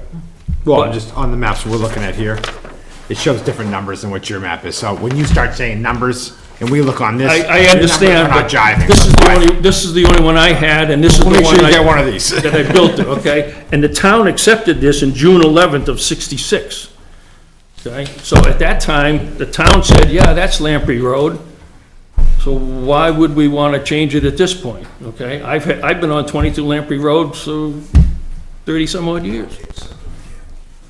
You know, and to put the road in from another area, another direction, who's going to pay that bill? Okay, and the only way to do it is to go up the hill, straight up the hill, which would be a disastrous water runoff. Yeah, and even, oh, sorry, go ahead. Are you speaking for or against the article that we're discussing? I'm speaking that this has been a road, okay? I'm This making has notes been for a the Board of road. Selectmen on this. Pardon me? I'm making notes for the Board of Selectmen on this. So, Mr. Bernard, so as we're looking at the two plans, you know, Well, I don't no, and that's have okay, I just access had to the current. but it just brings up an interesting point, because on this, the old version, which I believe is the one you have, 1965, the road, Lamprey Drive or something, you know, appears to come in from over here or come in from over here. and Where it your abuts- index finger is at the top of the page. Yep, That's where the access road comes down the hill and ends up at lot 15 on that map. right, but on this old version, that's not where it was shown. It was shown where it's coming in, and it's abutting the parcels over on the east. That's a dead end That's down. dead end, yeah, there's nothing. That's a dead end. Yeah, but I'm just saying, that this version never showed the road there. That's correct, but that road was there Yeah. right from that point. That road was not done afterwards, that road was done prior to this map. Right, so, I mean, again, that's kind of where, that's the sticky point for the town. Again, this shows Lamprey Drive, at least coming in from somewhere over here and going, and it's Lamprey Drive across those lots If- that you abut. If you come in, it would come at the top of the hill, come down, around this way, that's the way it was drawn out, okay? But the road was brought in from, at the top of the hill, there's a fork, all right? Right. If you're sitting at the top of the hill, Lamprey Drive would go to the left, and the town put a sign on it, Lamprey Drive going to the right, going down the hill, down towards lot 15. And that has been maintained all these years. Okay. Okay? And the only reason that quote, this paper road, okay, was not plowed was because I told Mr. Fernald he didn't have to. All right? I wasn't there at the winter. At the time, I only built a small house. Right now, I could be full-time. It's got heat, it's got, you know, everything. I can be there year-round. Okay? Which was the intent, quite frankly. All right? But to turn around and say, well, this was just a paper road, all right? Since '73, there's been access to that, so that's not paper. That's actual. I brought the gravel in to put down on that road. Yeah, and I think this is where, you know, it gets back to a bigger discussion and a lot more than we'll probably be able to answer tonight is, you know, again, we have a warrant article, it was accepted by the town, by the voters, so it's accepted. What does that actually mean, and how do we lay out the roads, and how do we go forward from there? Is to, you know, in these older plans and everything are gonna be probably a starting point for the select board and the town administrator and the highway department, but, unfortunately, it's gonna be a case by case on a lot of them as we go through to try to get clarification and answers. And I agree with Ms. Anderson about the, you know, we need more legal review. There was a legal review of the warrant article initially that said, you know, you should define it more. Because again, you end up in these situations where what was accepted, where are the bounds, where's the widths? But the discussion's not done. It's not, and it's, I'm sure it's gonna involve lawyers on the town's part. Yeah, I understand, but my point is, quite frankly, that, Yeah. you know, this has been a road since 1973, 74 timeframe. Correct, okay. the road was put in, and I put it in, and the road goes all the way beyond right to the end of lot 11 on that old map, okay? And at the time, the town accepted it as Lamprey Drive and accepted the subdivision as it stood. To turn around and say, well, it's lined with trees, whatever, well, I'm sorry, you know, I know that 3 lots have at least a 30-foot behind the lot, okay? Because I put it in. Yeah, and I don't know if it was meant for this section or later on, you know, but I appreciate the extra insight on it. It's really helpful. So if you declare that as a private road or a driveway or whatever, that means somebody's got to put a road in from the other side to service lot 11, 12, 13. And yeah, we're not declaring anything like that tonight. Nor is it our purview to do so. Well, I'm just saying, you know, No. it's easy to appreciate turn it. around and say, okay, yeah, that's just a paper road, okay? But there's people that are living there, okay? These folks are living there year-round. My intention is year-round, okay, at some point, all right? Yep. So to turn around and say, hey, we don't have to do anything, you know, because it's just a paper road, it's not paper. I gravelled it. Thank you, sir.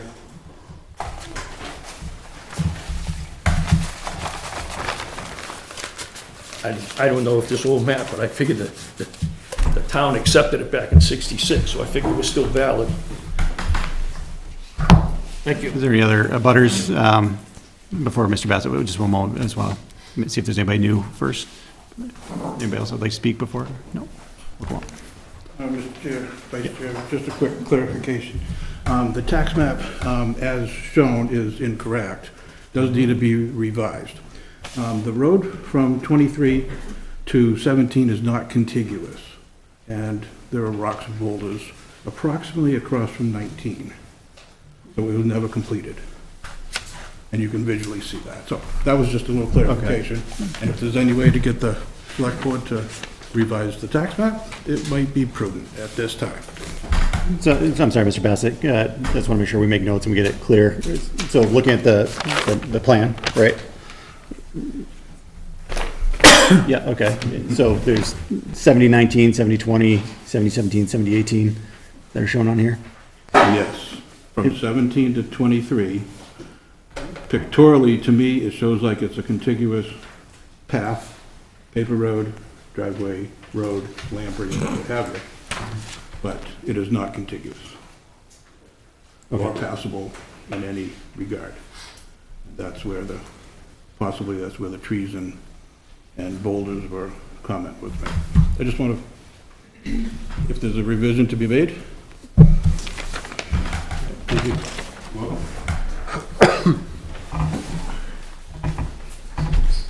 So there's also, there's a road that actually comes and goes down like this. You can see here on Google Earth. So this map isn't even correct. Yeah, and so Mr. Moran was pointing out is if you look at like a satellite image that appears that there's even another possible road or a fork of Lamprey that maybe goes towards the lots on the west, on the Pawtucket side. It's not shown on the plan at all. You know, I believe these plans are, shouldn't there be another road that goes down right there? It's considered a driveway. That one there is. There's no name, it's not on the tax map.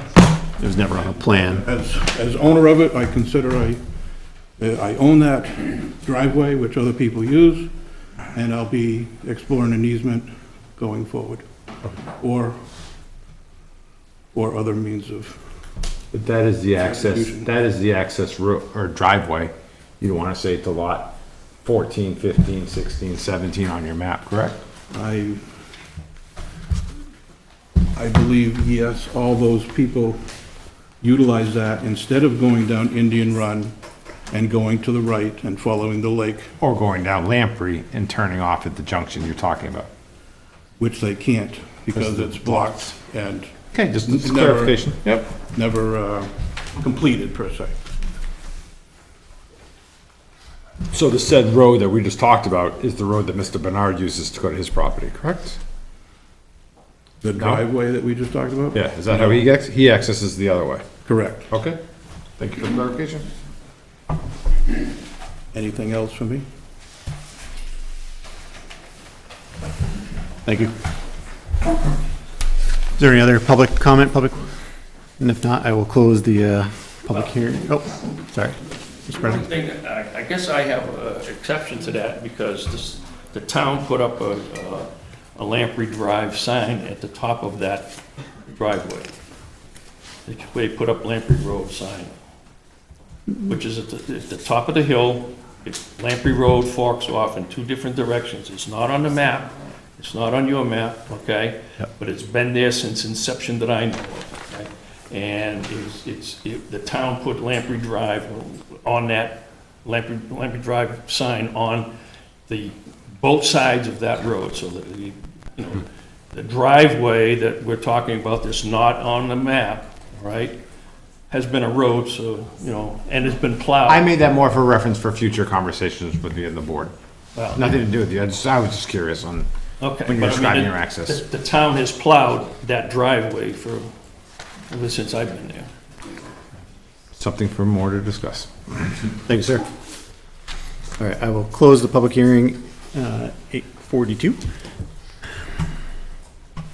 All right, any other additional questions, comment by the board? Don't know if, for us, I don't think there's enough before us to accept this as a lot line adjustment at this time. No. I don't necessarily want to take final action on it either, but I think we do need some additional input from select board, town administrator, and possibly town attorneys as to, what do we do with cases such as this? And so we're not leaving applicants and the abutters all in limbo.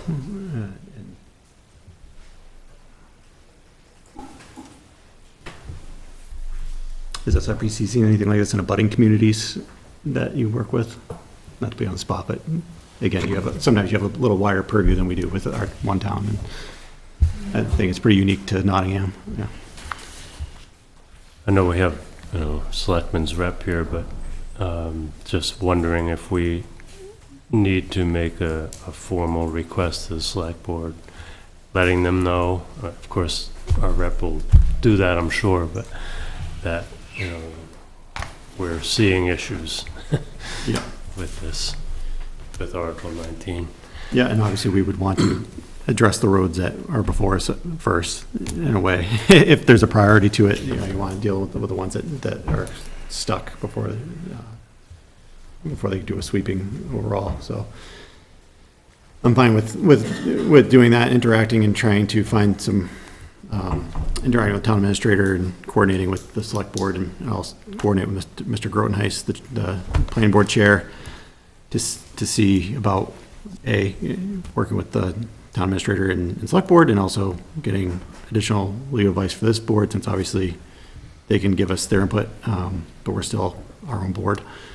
So they can't dictate to us as to our actions, but they can definitely give us their view of things, so. Mr. Landry, did you have anything else you wanted to add, or Mr. Wasson, before we kind of, like I said, we'll most likely be continuing to get some. I think we need to continue, because right now I'm so confused, I'm not sure where we're going. Yep. To be honest with you. So we probably need an extension of some sort, a couple of weeks, I guess, and put the pieces together. Yep. If we can. And you guys got to, I guess, I to be honest, I'm not sure, I really wasn't sure if the board had a consensus on the opinion that if the town road went through and bisected this piece, that we now don't have a lot line adjustment in a subdivision. You know how I feel, I expressed it at the last meeting, and of course, I don't know, I haven't heard what the board feels. So that might have some bearing on how we proceed. We may still want to proceed with this lot line adjustment, but we're gonna have to, he's gonna have to get some legal counsel himself, but I haven't heard what the board said. If the board says to me, oh, Pete, that's crazy, that's a subdivision, well, then I would agree with you, and we probably wouldn't pursue a lot line adjustment, but, so if I could get a consensus maybe from the board, that would certainly help. And I think, and I definitely welcome the board to discuss it as well. I think that could be one of the items that we get additional clarification from legal on, is to, you know, how do we, because again, this might not be the only one that we get. Okay, that's fine. And assessing to say. Fair enough. Is it, because same thing we had on the prior application about, is it contiguous area or not, and things like that. So I think that's but I definitely welcome the board's additional comments on that.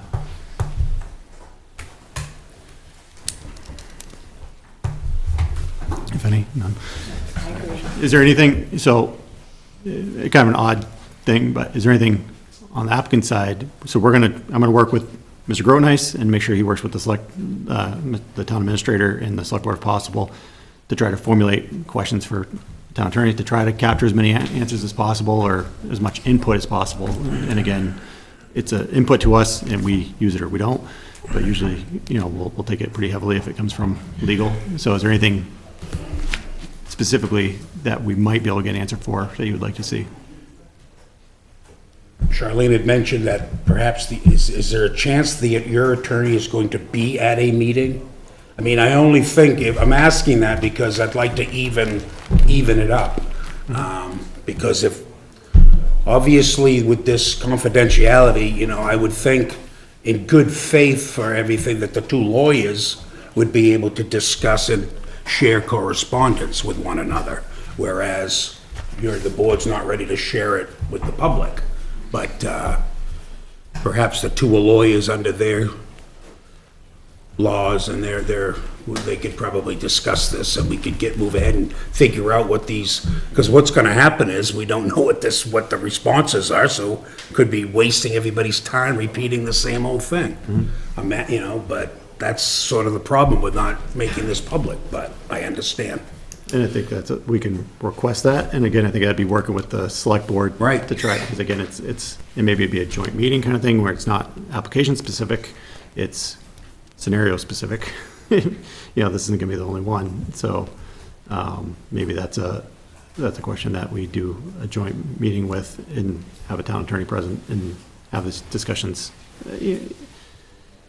I can't answer the question as to whether that will happen or not, but I can definitely voice the. But you wouldn't surprise us and make us come to a meeting and then have a lawyer here without telling us. That would never be my intention. Again,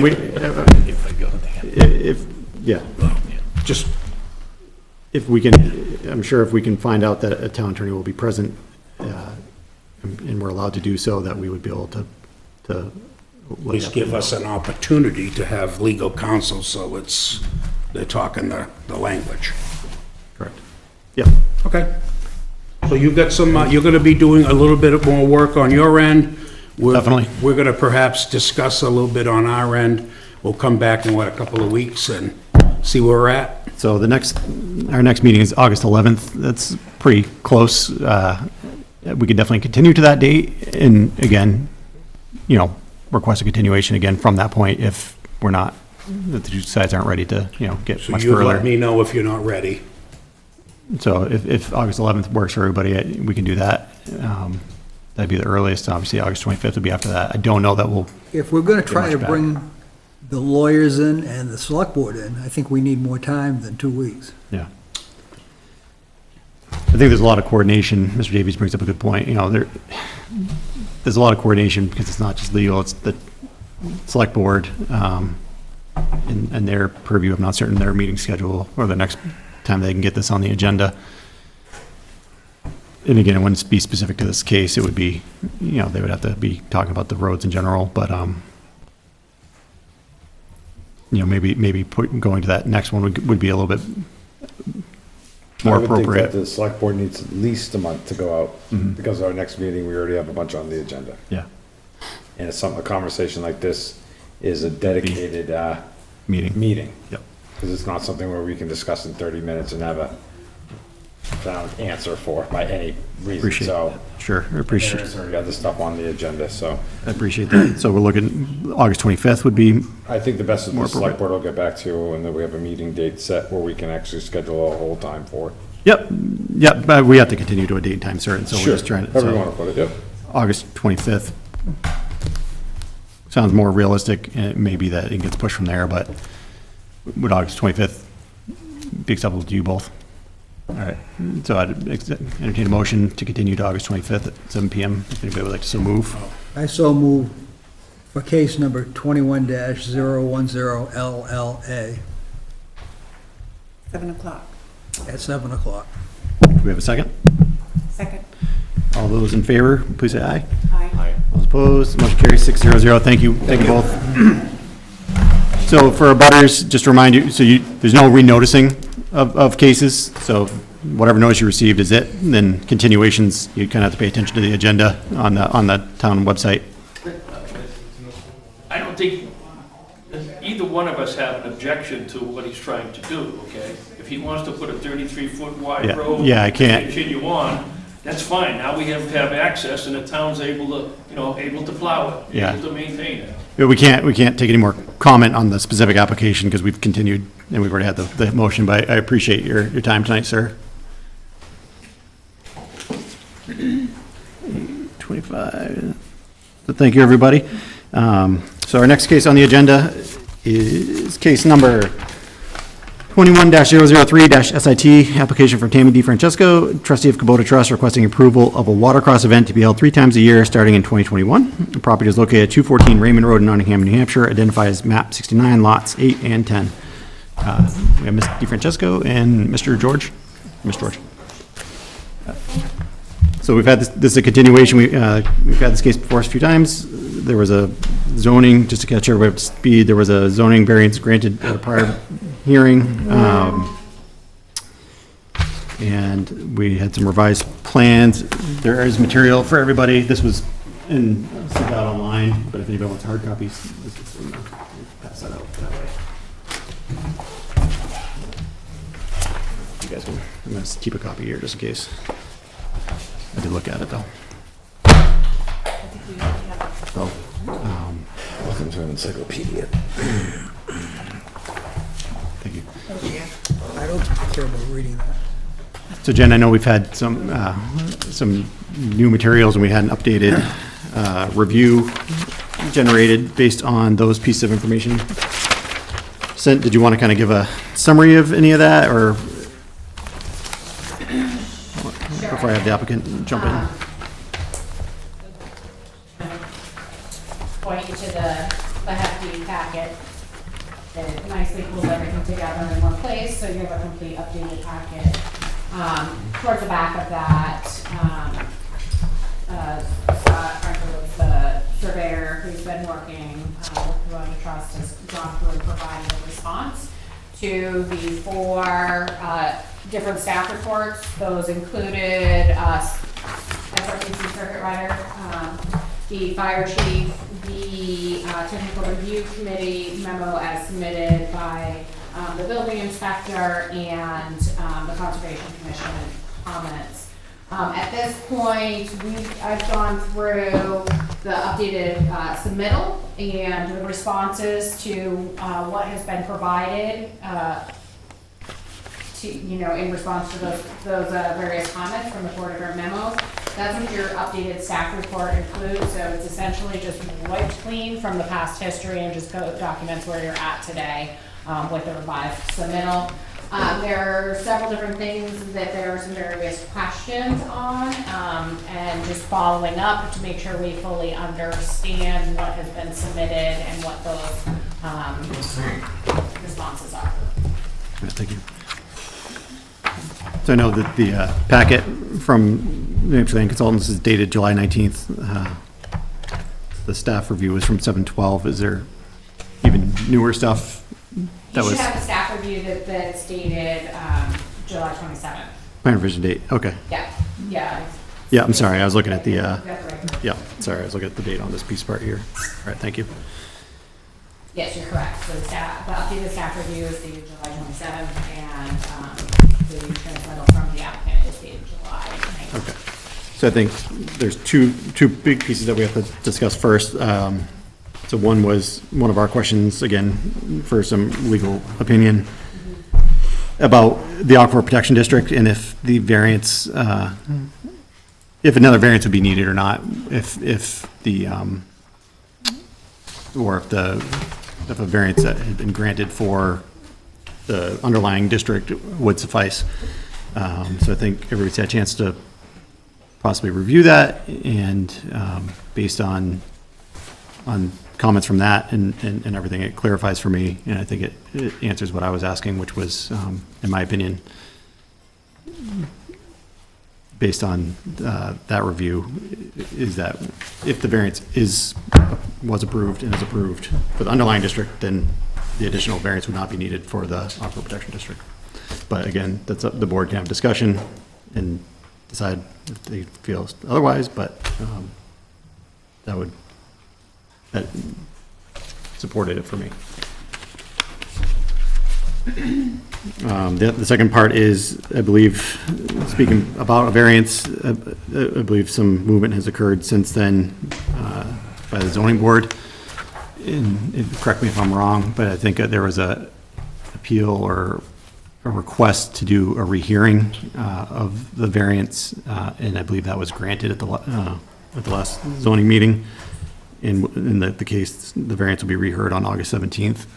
So I think with that pending, we can't take final action on anything until it would put wouldn't put the applicant in a good spot or the town in a good spot if we took a final action without knowing the outcome of that. So I just,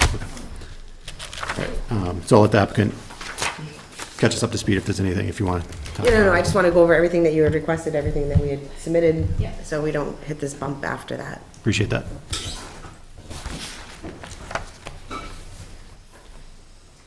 Do you want me to go through the status of the comments and Please. where we're at? That'd be Okay. great, thank you. Alright, so pardon, I'll try not to read verbatim what's in the staff report. I do have a couple extra copies if anyone does need a copy of the staff review.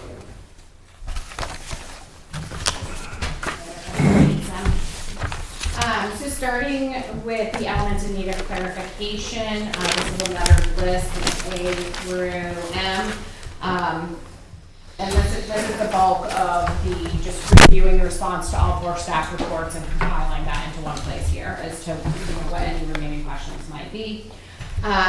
So just as a reminder that access easement language must be reviewed. And then just looking at that, and the board really needs to discuss whether the language was shared covers the proposed change of use or warrants legal review. If I remember, included subject to the rights of others to use this right of way as shown on the plan as funded right of way. So it's pretty general in terms of what the right of access was.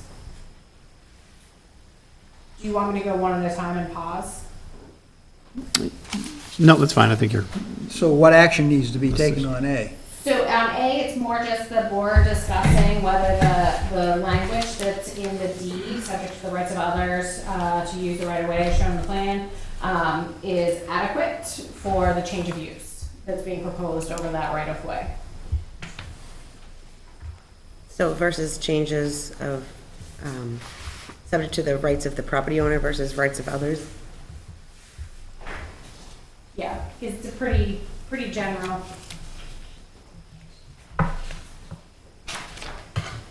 And the board may feel that that is fine and adequate and does not need further review. okay. Shall we keep going? Please, yep. Okay. Item B, this is just some clarification that there's some form of a trail that's, or access leading into map lot 6910 from the southern property line. Just to articulate what that is, and if it has any associated easements associated with it. continuing, the setbacks have been added to the plan set. I think the only question here now is, we're in kind of a gray area as to what constitutes a structure or a accessory structure. Structures are not allowed within 50 feet, and accessory structure is not allowed within 20 feet of the property line. The question is, are these temporary vehicles or whatever is being placed there right on the property line, does that constitute an accessory structure or not? It is a bit of a gray area. It's not something that we would typically see, so just warranted a little bit of conversation. Continuing, there is a proposed plan for how to address, I might be jumping.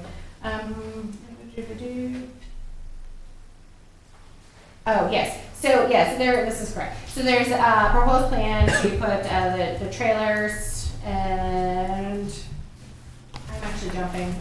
I'm paraphrasing. No, I know.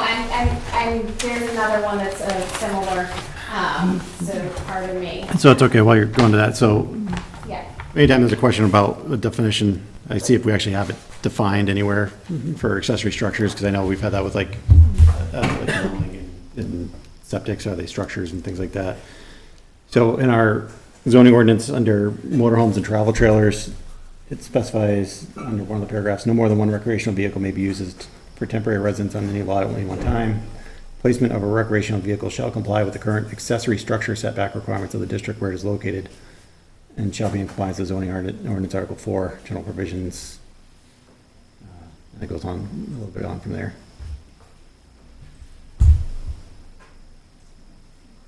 So I'd have to look. That's a quick look. That was I believe some verbiage that was added in for travel trailers being brought onto lots and create residents, and to give the code enforcement a little bit more jurisdiction on them. So does that mean they can only have one camper on the lot at a time?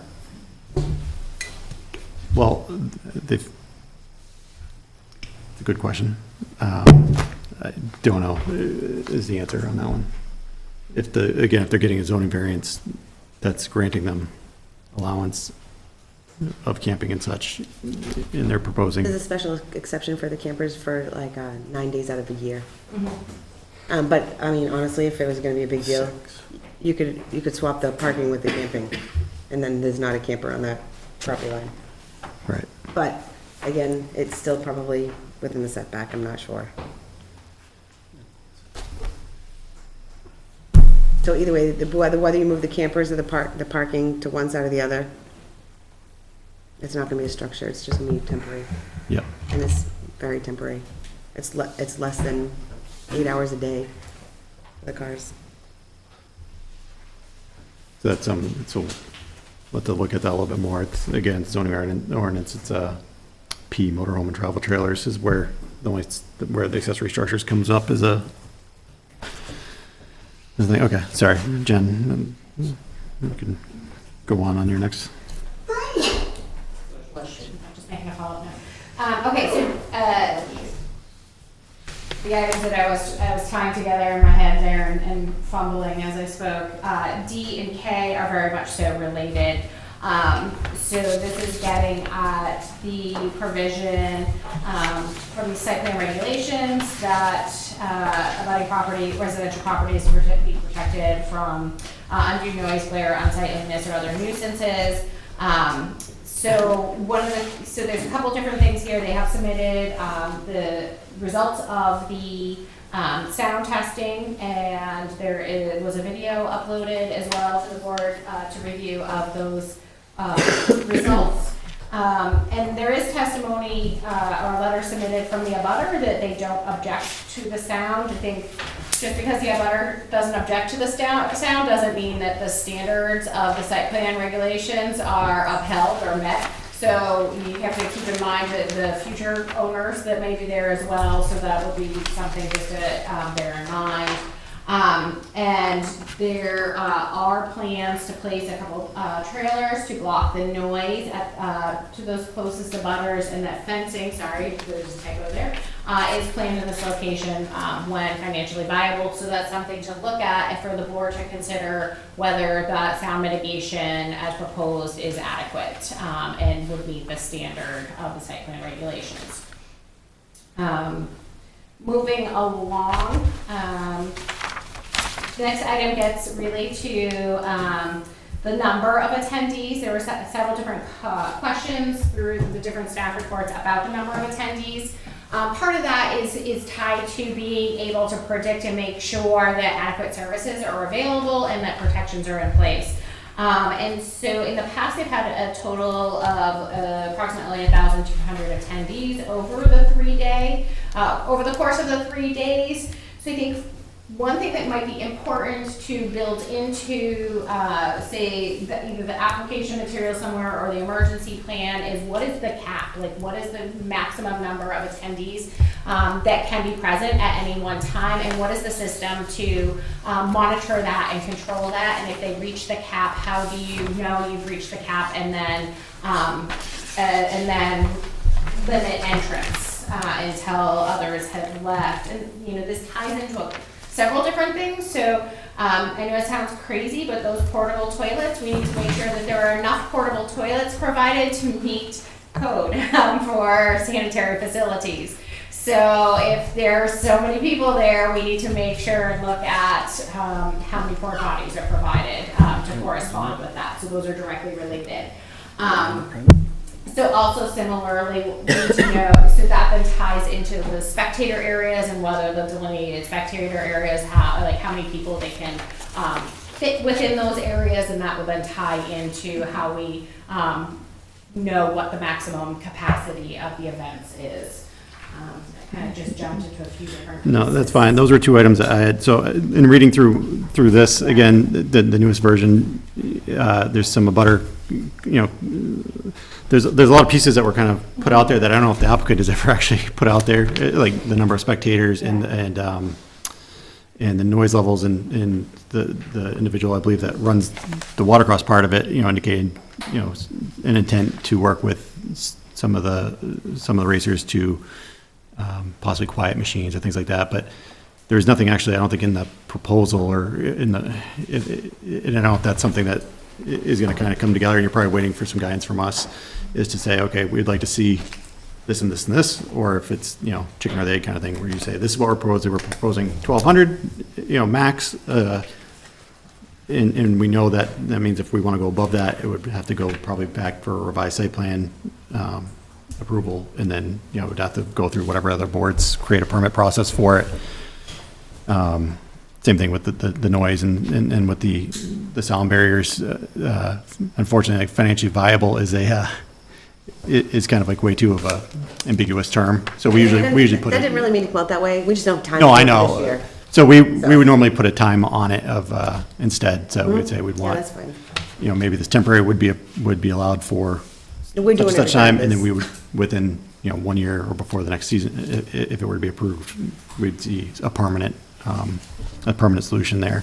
And again, looking at the plan, that was one of my comments before, is that is probably, unfortunately, the worst spot of the area, because you got a good berm around, but then everything kind of funnels out that way, and that's where the probably the closest the butters are to the pit.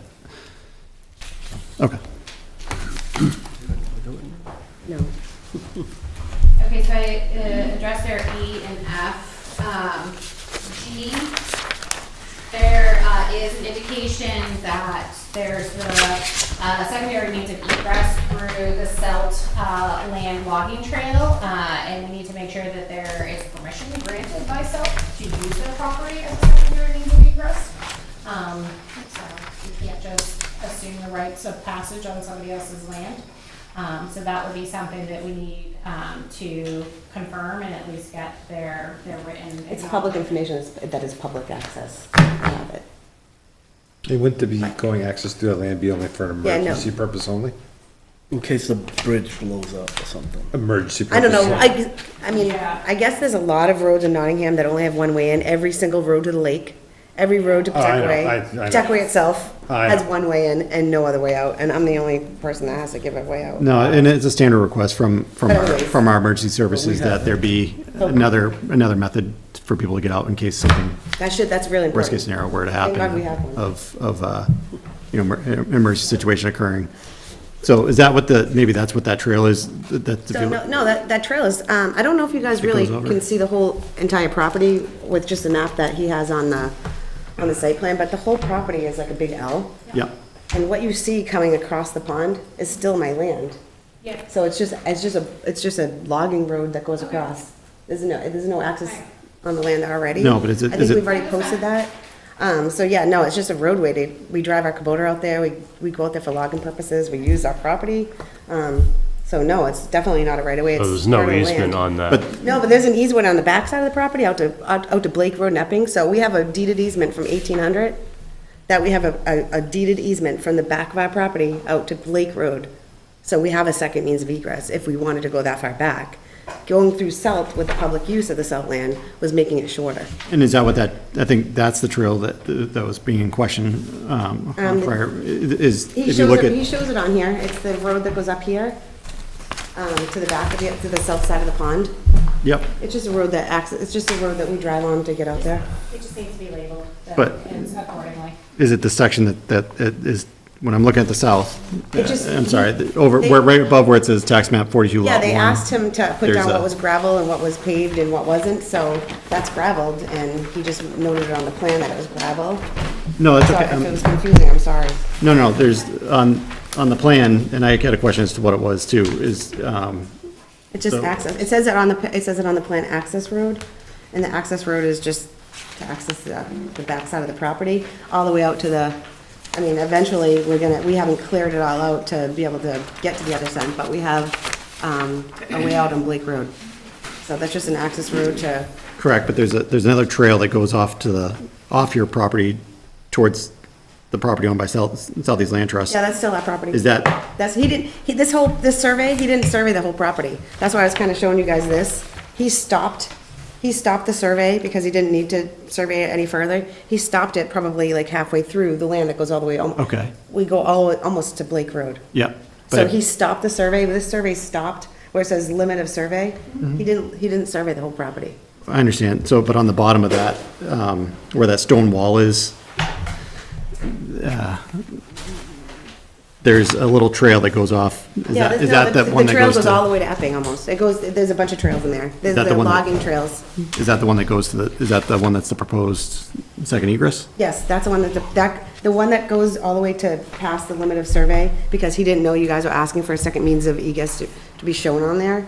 That's where there's another logging trail that enters the cell property there, that goes all the way up, and then it bears off, and you can either go left or right, and it comes out, there's two entrances on Stingy River Road that are also on a logging trail. Right, okay. So if I might suggest, I can just follow up with Scott and let him know that, just to make sure that any of these, like logging roads and trails are clearly labeled as such, because I see what you're saying, the access road, but what we're talking about for the trails, they come off of the access road, and they are not labeled, and it's not clear whether. Yeah, that's only because he didn't survey that they're- port.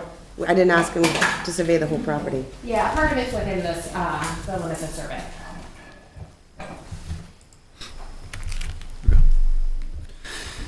And Yeah, I guess on our sidewalk, we didn't walk out that far. We 'cause didn't, We didn't yeah, need to. and this is probably more, I don't know if this would be our purview or not, but on the emergency plan that's in this packet, the primary emergency assembly area is off your property too, so I don't know if that, I mean, I would look more for input from the abutter would probably have to approve that, and then the town. Well, again, fire and I safety. did, because it abuts our property, I did print this off, that it's public. It's allowed uses, walking, hiking, jogging, running, cross-country skiing, snowshoeing, wildlife viewing, canoeing, kayaking are allowed. Yeah, so that's conservation land, and it's gonna have some restrictions on it. Yeah, you can't drive on it. Right, and so that's what we need to clear with the property owners, is that there's no violations of those existing restrictions that they're bound to. So what we don't wanna do is put SELT in a position that something is occurring on their property that is not allowed. Okay, so can we go We back confirm to with that, if that's a problem, we still have access off to Blake Road? If everybody wants to walk a mile in the woods? But there's still access. I'm just trying to give people the shortcut. Or we could do a walking bridge along the bridge that enters the property, because we own the other side of the property. Yeah, and then my question though I is, mean, again, I don't want to be the only one subject to having to be maintained a second means of egress when nobody else in the whole entire town does. so I can understand the frustration there. So as a planning board, we're supposed to plan and see what's been done, but also look forward and try to make the best case for moving forward for new submittals and I things like understand that. But So- all due respect, I just listened to a new building lot that was built on Indian Run, or off Indian Run, or near Lamprey Drive, that just got a building permit last year. There's only one way in and one way out of that road. They need an emergency plan? Did they have to show it on theirs? And again, unfortunately, there's a lot. They have to ask the neighbors for There's a- access if their house caught on fire? There's a lot of difference between individual lots and house building and variances and things like that, so we can't speak towards that if it's a pre-existing lot and the use is there, so. But again, we do take in the input of our town personnel, police, fire, road agents and such on every site plan and application if they choose to give it. I understand.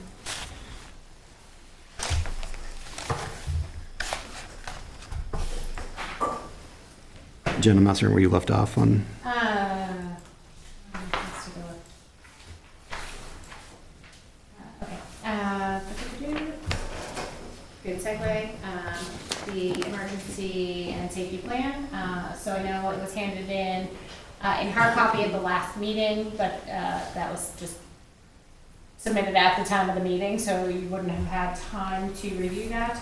It was in the updated packet, a complete copy of that, and so that would just be something that you would need to look at and determine whether it meets all information, kind of tying that back to the reports from the technical review committees. Let's see. There have been a few different things that have been mentioned on the record that would probably be good to pull into that emergency and safety plan. And just, it's been noted that EMS and police detail will be present during all race times. That should be included as a note within the emergency and safety plan. I'd also recommend that emergency and safety plan articulate what those timeframes are in which they are to reach out to police, fire, and emergency services to make those arrangements. And that should just be outlined within that document. Let's see. The applicant provided a little bit of information over about the bridge. There had been a question about the capacity of that bridge to serve as the only means of vehicular egress. And we state that he's not sure what the rated capacity is, but it's had very heavy equipment and triaxles crossing it for years. Let's see.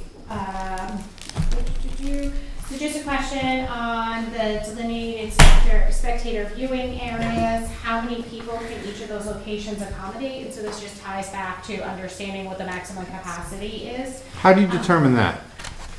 I think you can do it based upon, you know your overall square footage and you know how much space is. So how much space does a person need? Are we doing 6 feet? Are we doing 3 feet? Are we doing 5 feet? Are we doing, is there something for them to know? Or is this an open-ended question for them to be against? I mean, I'm asking this as a question seriously because Yeah. you can fit a room like this and we can crowd it full with everybody in every single seat. Right.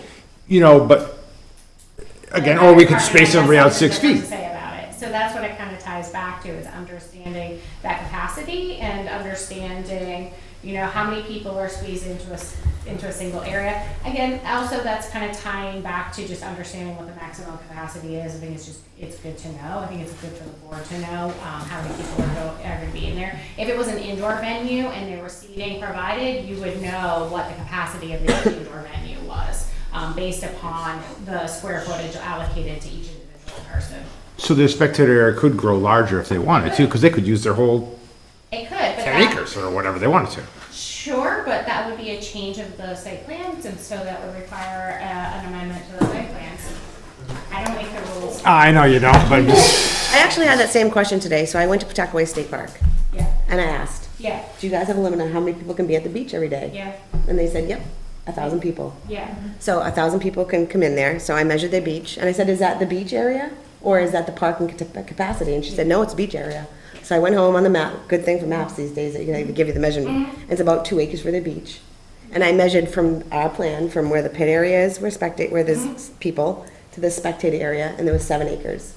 So, I mean, I never want that many people, more than. No, I just want you to have that proper information for this board. Yeah, so So I guess thank you for this doing is my that. thing, is that we have to go in front of we have to go in front of, and I also went to them because they only have one wet access in. And no emergency exit. So, They don't have to follow the rules. but still, I wanted to know what they did. Yeah. So, I mean, I've not been able to sleep. I think about all these things, and I'm trying to make the right decisions and do the right thing and not make anybody mad. And I want to be safe too. So, when I went in there and asked them that, and she told me that, and then I measured everything, and so I guess if you looked at the different amount of land, I mean, do we ever want to have 5,000 or 10,000 people there? Probably never. But it could probably accommodate it in that area, based on what they look at for their beach area. But, so, I guess, since, even though we have to go through this, we have to go through zoning, every single event, we still have to go through a special permit. And you asked a lot of questions that are already on the special permit. So on the special permit, it gives them a time frame of when they have to be notified, depending on how many people are there. So we probably think at least over the weekend, and I don't know how they don't really specify, and I know it's new to them, that it's either gonna be 500 people in one weekend or 500 people in a day. But they give a timeline on their special license saying that they need either 60 days or 90 days, depending on how many people are intended to be there. And we gave them our application months ago. So again, we don't know, it's new to us. If we can work together with everybody and put a limit on it when it becomes to feel like it's too many people, that's what we're hoping to do. But on the special licensing and on the whole application that's submitted in there, it does have kind of those things that were asked on there. We definitely have to notify them, and if we know that we have the events coming up, we definitely want to give them 60 to 90 days of notice to be able to come. EMT, Nottingham didn't want to give up their EMT, so it's just their police department. We have to go through Raymond EMT.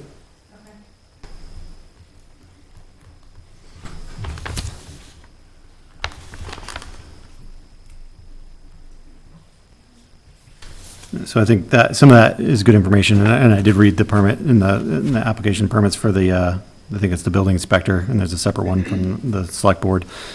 So, I mean, I think that's something we could incorporate into the language of this, is to, you know, that notification such, we could, if it's in that permit, we could incorporate the language saying that as notated in the permit process by the building inspector or whatever. So that way, because that could change, it could get a little bit. It's the select board. Select board, sorry. I thought that was the building inspector's notes on it. But that way, in case they change it, or, you know, they find Yeah, that. in each as it event, goes they through, it have changes. they can change it. Mhm. So And that way, it doesn't have to come back Mhm. for a new site plan, or. that's why I didn't think it ever needed to go to zoning, but whatever. So the next question I have is more just my ignorance, and just was hoping you could explain, what is the race course? Is it just over? It can change, it's just in the water. Is it just in the water? Isn't it, just everybody buoys. calls it a I racetrack? don't know, It's not a I've never racetrack. seen one of these types, one of the events, so I didn't know, and I didn't know whether, like, there was any potential risk to the spectator area. So interesting over enough- there. It's fenced off. Okay. Yeah, this- And there's buoys in the water, they go. Okay, that delineate the, so the plans only have a start and finish? On the emergency- Not being familiar, I didn't know where they go from between the start and the finish. Just to show you, like on this, I mean, it doesn't show you anything on there, but the orange is where the snow fence is. In between Okay. all the spectators are there. Okay. So that is on there. She just didn't mark off that was snow fence, but there's definitely snow fence on there. And you do have it marked off as a start finish, next to the pit area. But yeah, so their course can change a little bit, so it's, again, it's not like built in the ground. Again, just like everything else, it disappears after. only on They- water. It's like balloons that are in the, like, it's a buoy that's above the water that they go around. Well, the race is going on, then they're out of the water. So it's not a racetrack, it's not anything that stays there. It's not motocross that we could do every day. My grandson loves it now, so my grandson always wants to watch YouTube, there's lots of them everywhere, you can see them. YouTube watercross. And is this generally, is it loops or is it drags? Or is No, it both? there's drags that go Okay. across. Straight across. But not in the area of the spectators. So it goes from one area, so the drag goes from, let me show you what plan are you looking at? I was looking at the emergency plan, emergency plan, but I can look at. Okay, so if you look at it, Pit it's a to start, the so the very pit end. area, it goes Yep. across over here, where there's, across the whole entire angle of the pond. Okay, but towards, So this towards way. the other spectator area or? There are no There's spectators no at that spectators end. over there. Where's, Yeah, that's. where she put that little thing, it's not, they start like over here, so they go from angle to angle. Okay, so it doesn't John, I think end you were up at one by of the, were you at one of the events? So it goes from angle to angle, can you show me? So it's really diagonally? It's- Yeah, don't show them that one, honey, she put that one wrong. Yeah, which is, Yeah, well, I'll show 'em. Spectator areas are all over here. So it's actually up here, yeah. this way? It's really here, it goes like this. Okay. It goes Diagonal. straight. I think it's- And then the Otherwise, I'd course- say they I landed think the over Yeah, confusion no, is- then the course, it oh, goes wait, just sorry. around circle.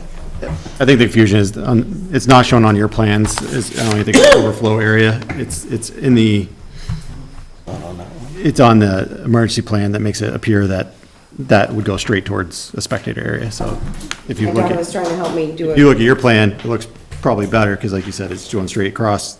You're not aiming at the second spectator area, overflow area, that area.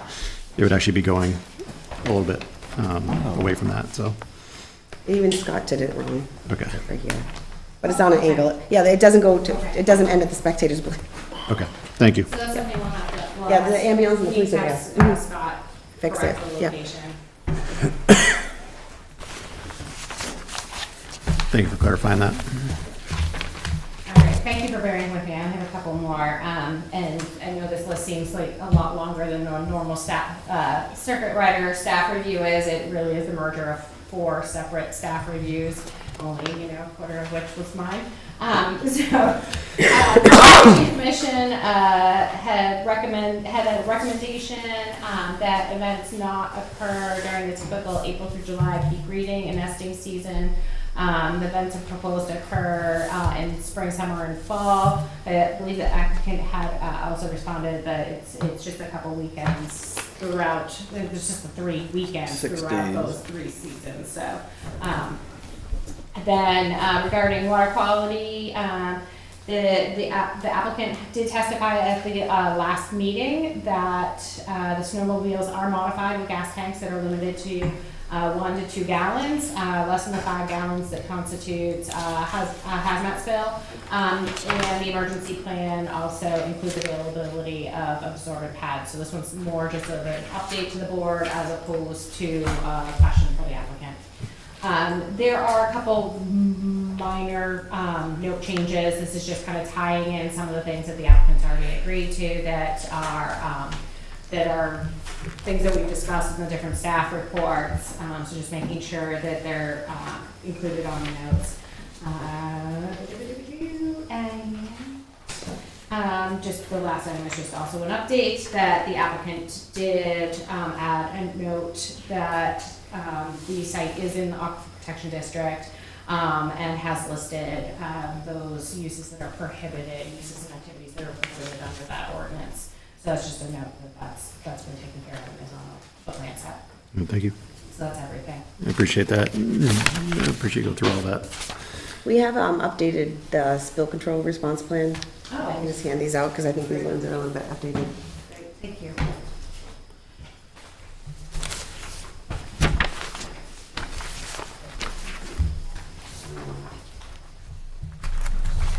Thank you.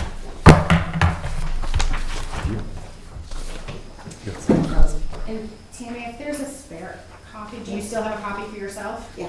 Okay, let's say one goes with the permanent file and.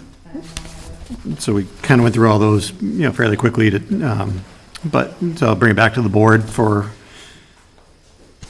any additional questions, comments, and, I also sent it in with my report for the ZBA. The, sorry, this you meant? The spill response?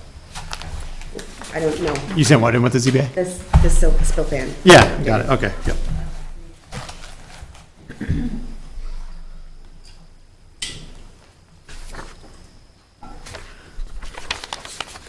Perfect. Thank you.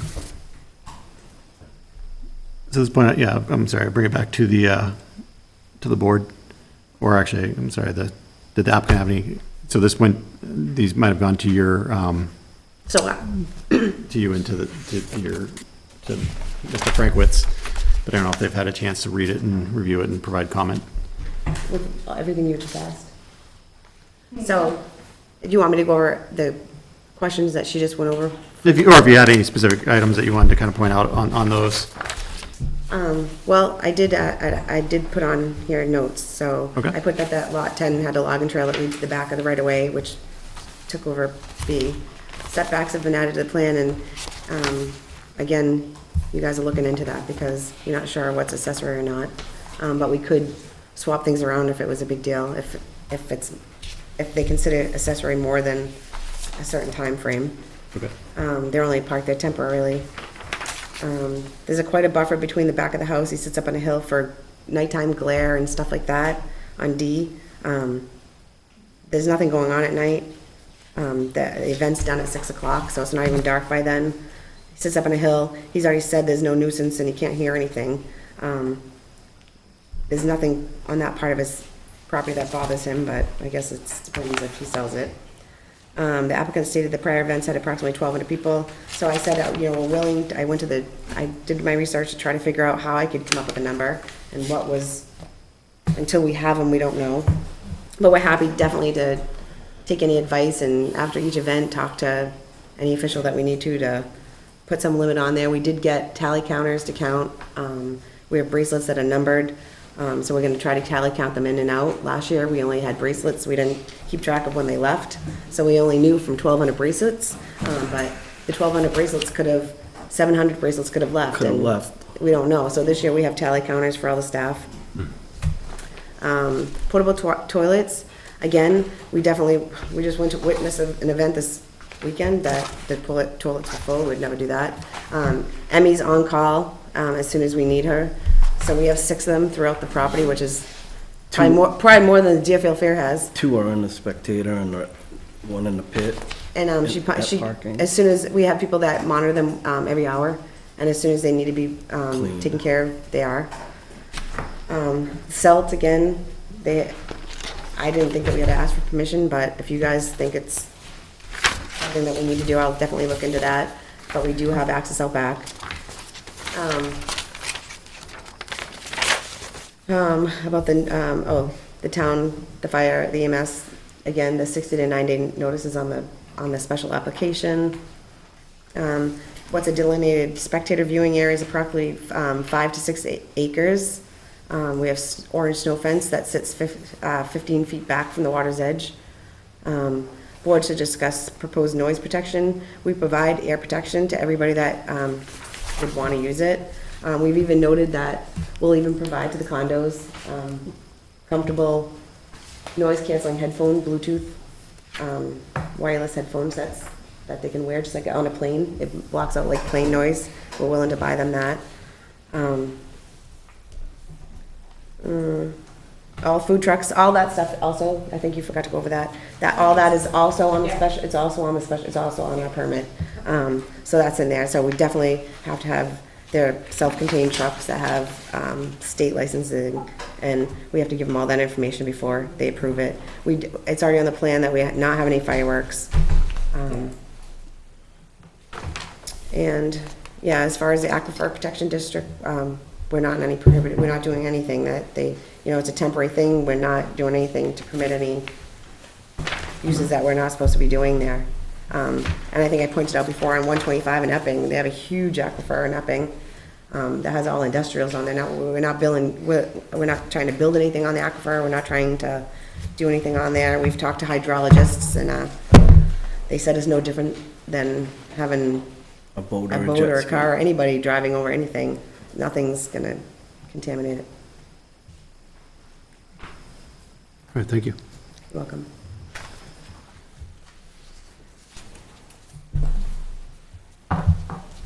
So bring it back to the board, and the public hearing is still open too, so I'll give a moment, make sure to give a moment during this, that if there's any new comments from, butters for or against.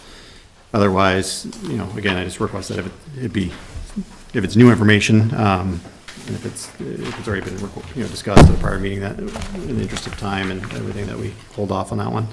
But I'll bring it back to the board first. If there's any questions or comments at this time? I would like to ask for clarification, Tammy.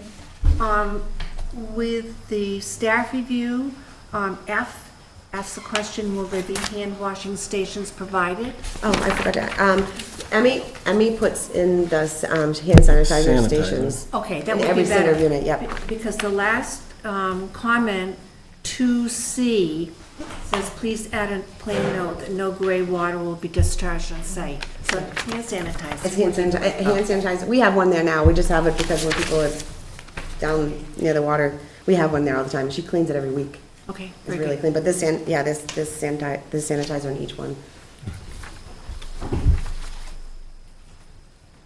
Thank you. I have a couple questions. So for the, in the pit area, is that where all the fueling of the sleds would be happening? That's where the racers go, and any of the racers' helpers or people that are helping them with that, yes. And is the fuel usually kept by each sled owner, or is there? Yeah, just like when you fill your lawnmower. Yeah. It's in the same kind of thing. So whether you're mowing your lawn or doing that, it's in a sealed container. And as far as capacity, the way that I'm reading this is, you've got, I think it was 75 spaces for cars. Yeah, he put it on the updated plan. The 20 spots, and then there's 135 additional parking. 20 spots are the camper spots. Are the camper spots. And then the overflow parking is 135, and total parking for all is 229. So I guess the question to the board and to you folks, wouldn't that then help you determine the capacity of If 4 people came in. attendees? If 4 people came in, that would kind of give you that indication. Well, that's what I said. It was hard last time. Again, it was new to us. We were trying to make sure everything was organized, but we weren't really counting people in the cars. We were just doing the bracelets. So we definitely are going to take care of that this year, though, to really know. But because the cars, even though there's enough spaces for the cars, they don't stay the whole time. Some of them only come to see their friend. Their friend's done, they're not qualified anymore, they leave. So it's They see the drag, they leave. They don't want to see the ovals, they. just like a rainy day, people are gonna go to the Deerfield Fair, but if it's rainy, they're not gonna go. Sunny, it's hard, it was hard to tell. But they're not always there all at the same time. So people would come and go, but there still could be a capacity of no more at any one time, kind of Right, thing. we wouldn't want that. We live there, so. I think that gets to the point of, you can create a capacity, a max. We definitely would do that. And that way, knowing that if it does grow and realistically, the parking would have to probably grow at that point, so then it would be the new site plan or not a new one, a revised or amendment to be able to create that reconfiguration and such. And because the PD is there, they can help, they're gonna tell. There was never a problem with any traffic. It came right off the road, parked, and we had a really good organized system, but if there, I think there'd be a good point of asking and having a meeting with after every event too, to see what they thought. Yep. I think that getting back to that, it's a way to max out the number at one time. It doesn't necessarily mean that that's your total attendance. You could have, it's a possibility that there's more, because like you said, there's flow. Right. Saturday, people come, they don't come to Sunday because it's raining. But you have a total of number of people, but any one time, you're not getting to beyond a certain number. Okay. And I guess I have a question for the board, because, so we got that video for the noise. Did we request a third-party sound noise? Is that why it was referenced that they couldn't get a third party, or? No, we haven't requested any kind of third-party review. And I think that was in response to, discussion about noise and also, other butter testimony or comments. So I think it was, and correct me if I'm incorrect, if I'm misspeaking, but I think that was the applicant's, way to try to show some evidence or information as to, But we hadn't requested. No, the board's position is that there is no noise ordinance in town. there's no noise ordinance and zoning. We do mention. As I didn't know if here we in the site requested it plan. because of some of the concerns that were brought up by. That's why it was brought up, because the participants in the audience concerned. Yeah, and that gets back to, where I know Mr. Reynolds had mentioned it in some of his comments, and the other methods that were proposed are there. And I think firming some of that up could be helpful as to others, it's clear that it sounds like there's some steps being taken to try to minimize the inherent noise from it. So I think when that's kind of put into a little bit more concrete terms, it's easier for people to understand it or to see it and to understand what's being proposed for that noise or potential noise reduction or how it works out. And I don't know if you know this or not, but do you know if so in the state of New Hampshire, there are noise decibel requirements for motorboats, for lake boats and stuff. Do you know if sleds have that, if there's international standards or national standards for sleds? We don't, but it's a gravel pit. My loader has a backup beeper that's 107 decibels, and if I can't put that on there, it's a safety issue. So how can somebody say that? I just didn't know if there were some kind of industry. There's been different, we can see different EPA paperwork that's out there, but it's like constant, like if you're on a job and it's 8 hours a day and you're there all week and this isn't that, it's not always constant. It's not constant. It's not for, a long period of time. And then it's only, 6.5 days a year. So when they constitute that, that's why we said we're, the only ones that really can hear it the loudest, and there's only 2 renters in the condo that are having a problem with it. So we're willing to buy these headphones so they don't have to hear it. The people far away, I know they probably, when something aggravates you, you're gonna listen to it more. And one of our abutters even told us that is against us, said that it doesn't even bother him, it bothers his wife, and there's no noise ordinance, so he's gonna go after every other thing he can, including probably refinancing his house and taking us to court. So that was kind of a threat. But anyways, there is no noise ordinance, but we understand, and we don't wanna make people upset with us, and what people like, peace and quiet. Some people like this, some people like concerts, some people like to go to the air show. Those are loud.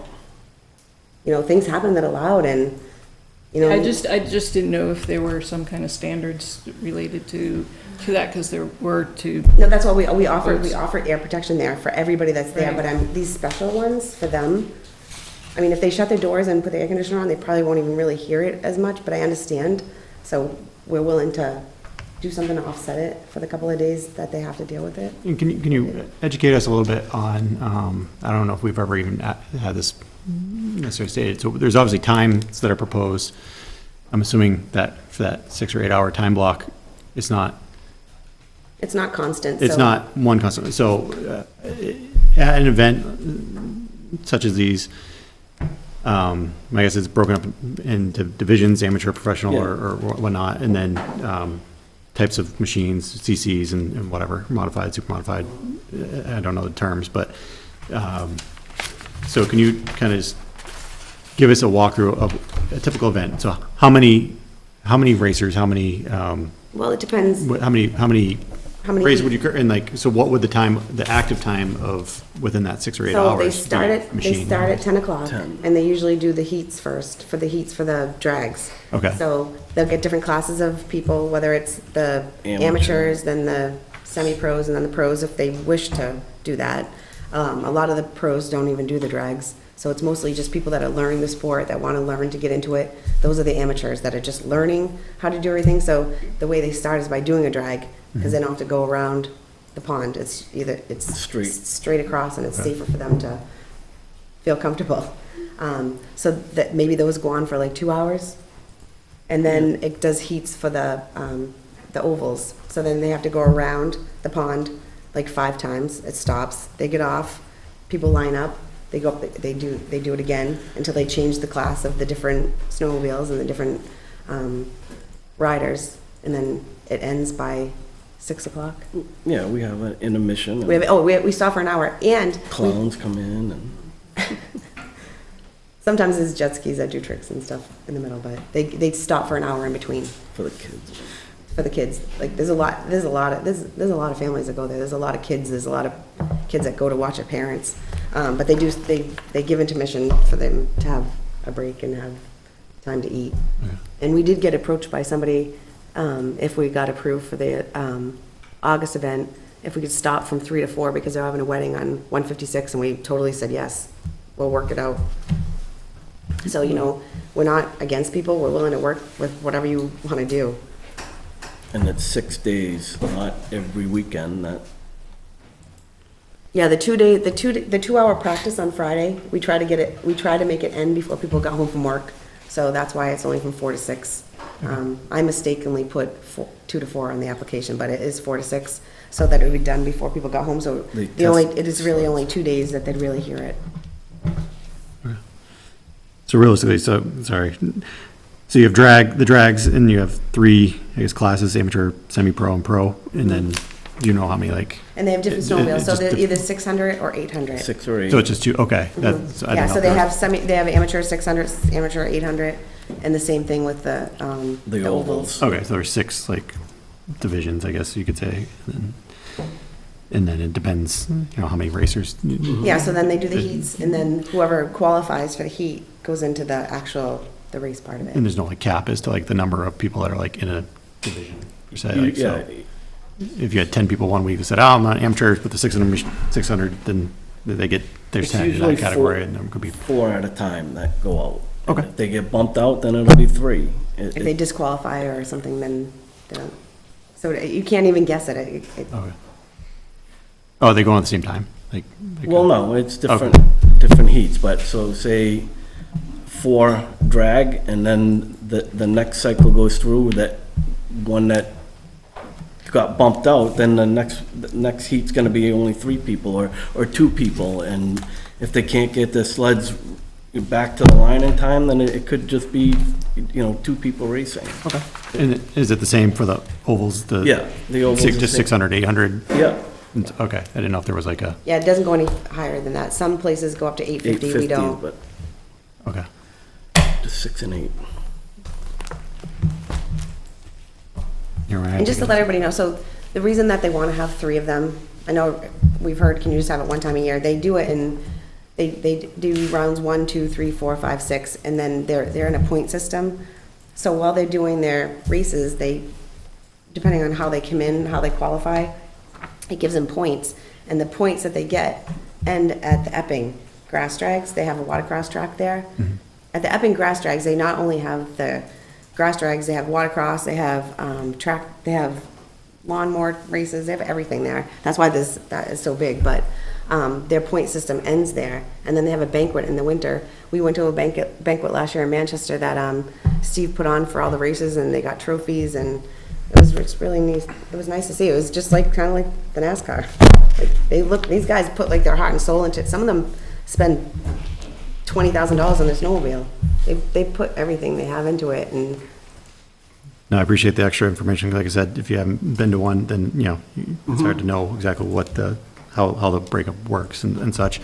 And one of the things you mentioned, I'm not gonna put words in your mouth, but again, it goes back to kind of like a lot of information throughout the time here. And, a lot of pieces being said, like, well, we'll agree to do this, or we might agree to do this. I think that was another piece that was mentioned in there about agreeing to not use this area for certain other personal uses on the off weekends. It'd only be used like for the racing, like you wouldn't be using no it practices on you any wouldn't be other weekend. practicing, even if it's personally, except for those weekends. And again, zoning, you're getting zoned for something that you can only have to have an event permit to do. Yeah. So But that's again, that's what I'm that's asking. okay, yeah, So, that's fine. And I'm not putting in, that's why I didn't want to put words in your mouth. It was in the packet somewhere, but I don't think it was written by you. It was, Mm-hmm. by somebody else said that the applicant's saying that they'll do this. So, I think seeing that verbiage again with like max spectator, having all that piece, anything that's proposed would be helpful. I mean, again, the reason that we're trying to do the events is that we don't practice every weekend. Right. Do they not, they don't want to hear this every single weekend. If they don't like to hear it 3 times a year in the summer, they're not going to want to hear it all summer long. Right. As a practice bond. So we, There's a lot of there's places, we went to Union, Connecticut, there's a place up there, they have a practice bond, they do it every weekend. it's just a free-for-all. So Go do we're it. trying to do the right thing and make our neighbors happy by not having it every weekend. Yeah, and that's Because what I right meant. now, we can still have snowmobiles on the water. And that's what I meant. I didn't know if that was Mhm. actually in a proposal somewhere saying like, we're It's in our, doing it's, just well, this, yeah. it's in our challenged zoning board case. Okay. So by keeping the zoning the way it was, we were only saying that we're only gonna do it no holidays. No holidays. No other times besides the events, and the reasons that we're trying to do it, among Turtle, whatever she said, is to not have it all in the summer. So we said spring, summer, and fall, so we didn't make some of the neighbors unhappy, but I don't know about making the breeding season or whatever she was speaking of, I don't know. Is there any other questions for the board? If not, I will, like I said, there's some individuals here, people here, so I want to make sure that if there's any new comments, that people get a chance to, right, because we had, correct, yeah. We've had some testimony previously, which we've taken under advisement, but I want to give option for anybody else that's hasn't had a chance to speak, to do so. If you guys would do it, just mind, thank you. So again, the time public hearing is still open, so I welcome anybody to the table that would like to speak for generally, and again, in the interest of time for everybody, please have it be kind of new information against or just otherwise. Come up, sir, and just identify yourself if you don't mind. James Gregoire, resident of Raymond. Just want to bring up the parking that they had brought up as far as the number of allowed spots on that property. Just want to bring a point of order of Rochester State Fair, where they have a very limited amount of parking, and every resident around there that has property opens up their property to sell spots to park at. Also bring up a point of order for the Verizon Center that has 11,000 people that are allowed to come into that building. They don't have the parking for that. And every business and area around that opens up their parking lots to sell spots to park. They actually own the property that abuts it, so they should be able to use that additional property for the additional parking, where they have 80 to 100 acres that they could use. They're talking about maybe using 10 of it to how, there shouldn't be a cap put on something that they don't have an idea of how many people can be attracted to this event without knowing, and they're willing to tiptoe into this. If they have 2,000 people come, they're gonna have this many porta potties, this many police. If 5,000 people come, they're gonna sort of adjust to get to this. But it sounds to me you guys are trying to maybe put a cap in the beginning where you can't do that because they don't know how many people come. As they've already said, some people come and then they leave. So throughout the day, a total wave of people may be 1,000, but at any one time, there may only be 300 people there. So an event where you attract people, you have ample parking, because right now there's a lot line that they can only park on this, but they own the property, it's theirs. They should be able to allow to use that just like Rochester and Verizon Center, and I'm sure there's other events all across New Hampshire where people are attracted to an event that's gonna have fun and use their own property to properly park people. They have the parking attendants. As long as the services, which you have stated, the porta potties, the proper police, proper ambulance, everything there accommodates that. In this race venue, the noise and nuisance, or whatever it's gonna be called, is derived of the racers. Whether there's 1,000 people watching it or 10,000 people watching it, that doesn't add to the noise or confusion of it. But we do, as a planning board, and I appreciate the comments and everything, but as a planning board, we do have to plan for a number of things, including access to the property and, potential, access on the state road and the straight driveway permit. So we do have to have an idea of what we're looking at, so we can make sure that all those services and all those pieces also match. And, it would be a nightmare to see people parking along 156. And understandable creating that, but safety issues. as Tammy had said, the state park, on any given holiday weekend, they line up from the state park entrance all the way up to 156. No, I don't. Not anymore. They used to do that when they didn't have reservations, but they fixed that problem with reservations. So, working on it. There is no more. It And doesn't again, happen. yeah, and again, we try to look at things like that are not necessarily a great plan. and we try to Understandable, plan but if they're allowed so many parking spots, they're not gonna have that issue of a backup of, traffic. So, again, allow them to use their property as it is. Yeah, appreciate it. Thank you, sir. Thank you.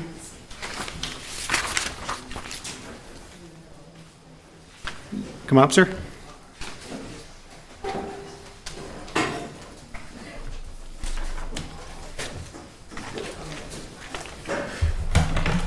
Lee Weldy, 110 Nottingham Road, Raymond, approximately 800 feet from the pond. You talk about parking, police presence, porta potties. Just going to bring one question, or it's a multi-part question. We have a car show that goes on every Tuesday in this town, in Nottingham. I don't see porta potties, I don't see ambulance, I don't see police presence. So before you say that, Go ahead. point where there is a porta potty located right at Liar's Paradise. How many people? Which is holding the event. How many people? There's maybe, on a good Saturday, there's maybe 50. so- Tuesday. Tuesday, 50 people at the most? More. I've come through there Okay. at 5 o'clock on a Tuesday. I come by that road every single day. There are cars parked on the side of the road on 152. There are cars parked on Church Street. There are cars parked in Liar's Paradise. You have the cars parked on Jimmy Twombly's mother's property that are not tied to Liar's Paradise. So unfortunately. Two separate properties. Well, Two okay, separate we're not here to properties. argue about that, but I understand where you're But unfortunately. What I'm getting at is, Yeah. you have a person who owns a piece of property, who's asking to park cars on her own property for her own event, that they're not parking on 156, they've never backed up past her property to even get into the property, okay? So the single egress or exit, no different than Pawtuckaway, no different than Indian River Road or any of the other roads that are single access. You're asking, I believe you're asking or putting an undue stress or an undue request on one person's property that you're not requesting other people to do. Well, we can only. It's singling out an individual. So we can only make the request to new applications, new changes of use, things of that nature. We can't go back, we, as this board, can't go back. Our show was authorized to run this year when I brought it up at the, I can't remember how many meetings ago. Don't know how they circumvented the whole deal, whether it's volunteer, donation, or whatever. The car show does go off, okay? Tammy and Jimmy donate to they donated to the food pantry, they donated to the rec department, they allowed the scouts to come in. They have been more than amicable to this town. And what I'm asking is why one can do it and not the other when it's on their own property. And again, I pass that road every single Tuesday, and there are cars parked on both properties. 152, I'll take pictures of it Tuesday. They didn't have it this week because they canceled it because of the pending storm. But there's cars, and then look at the rubber marks when they leave. You want to talk about noise? You don't think those motors make any noise? Well, thank you.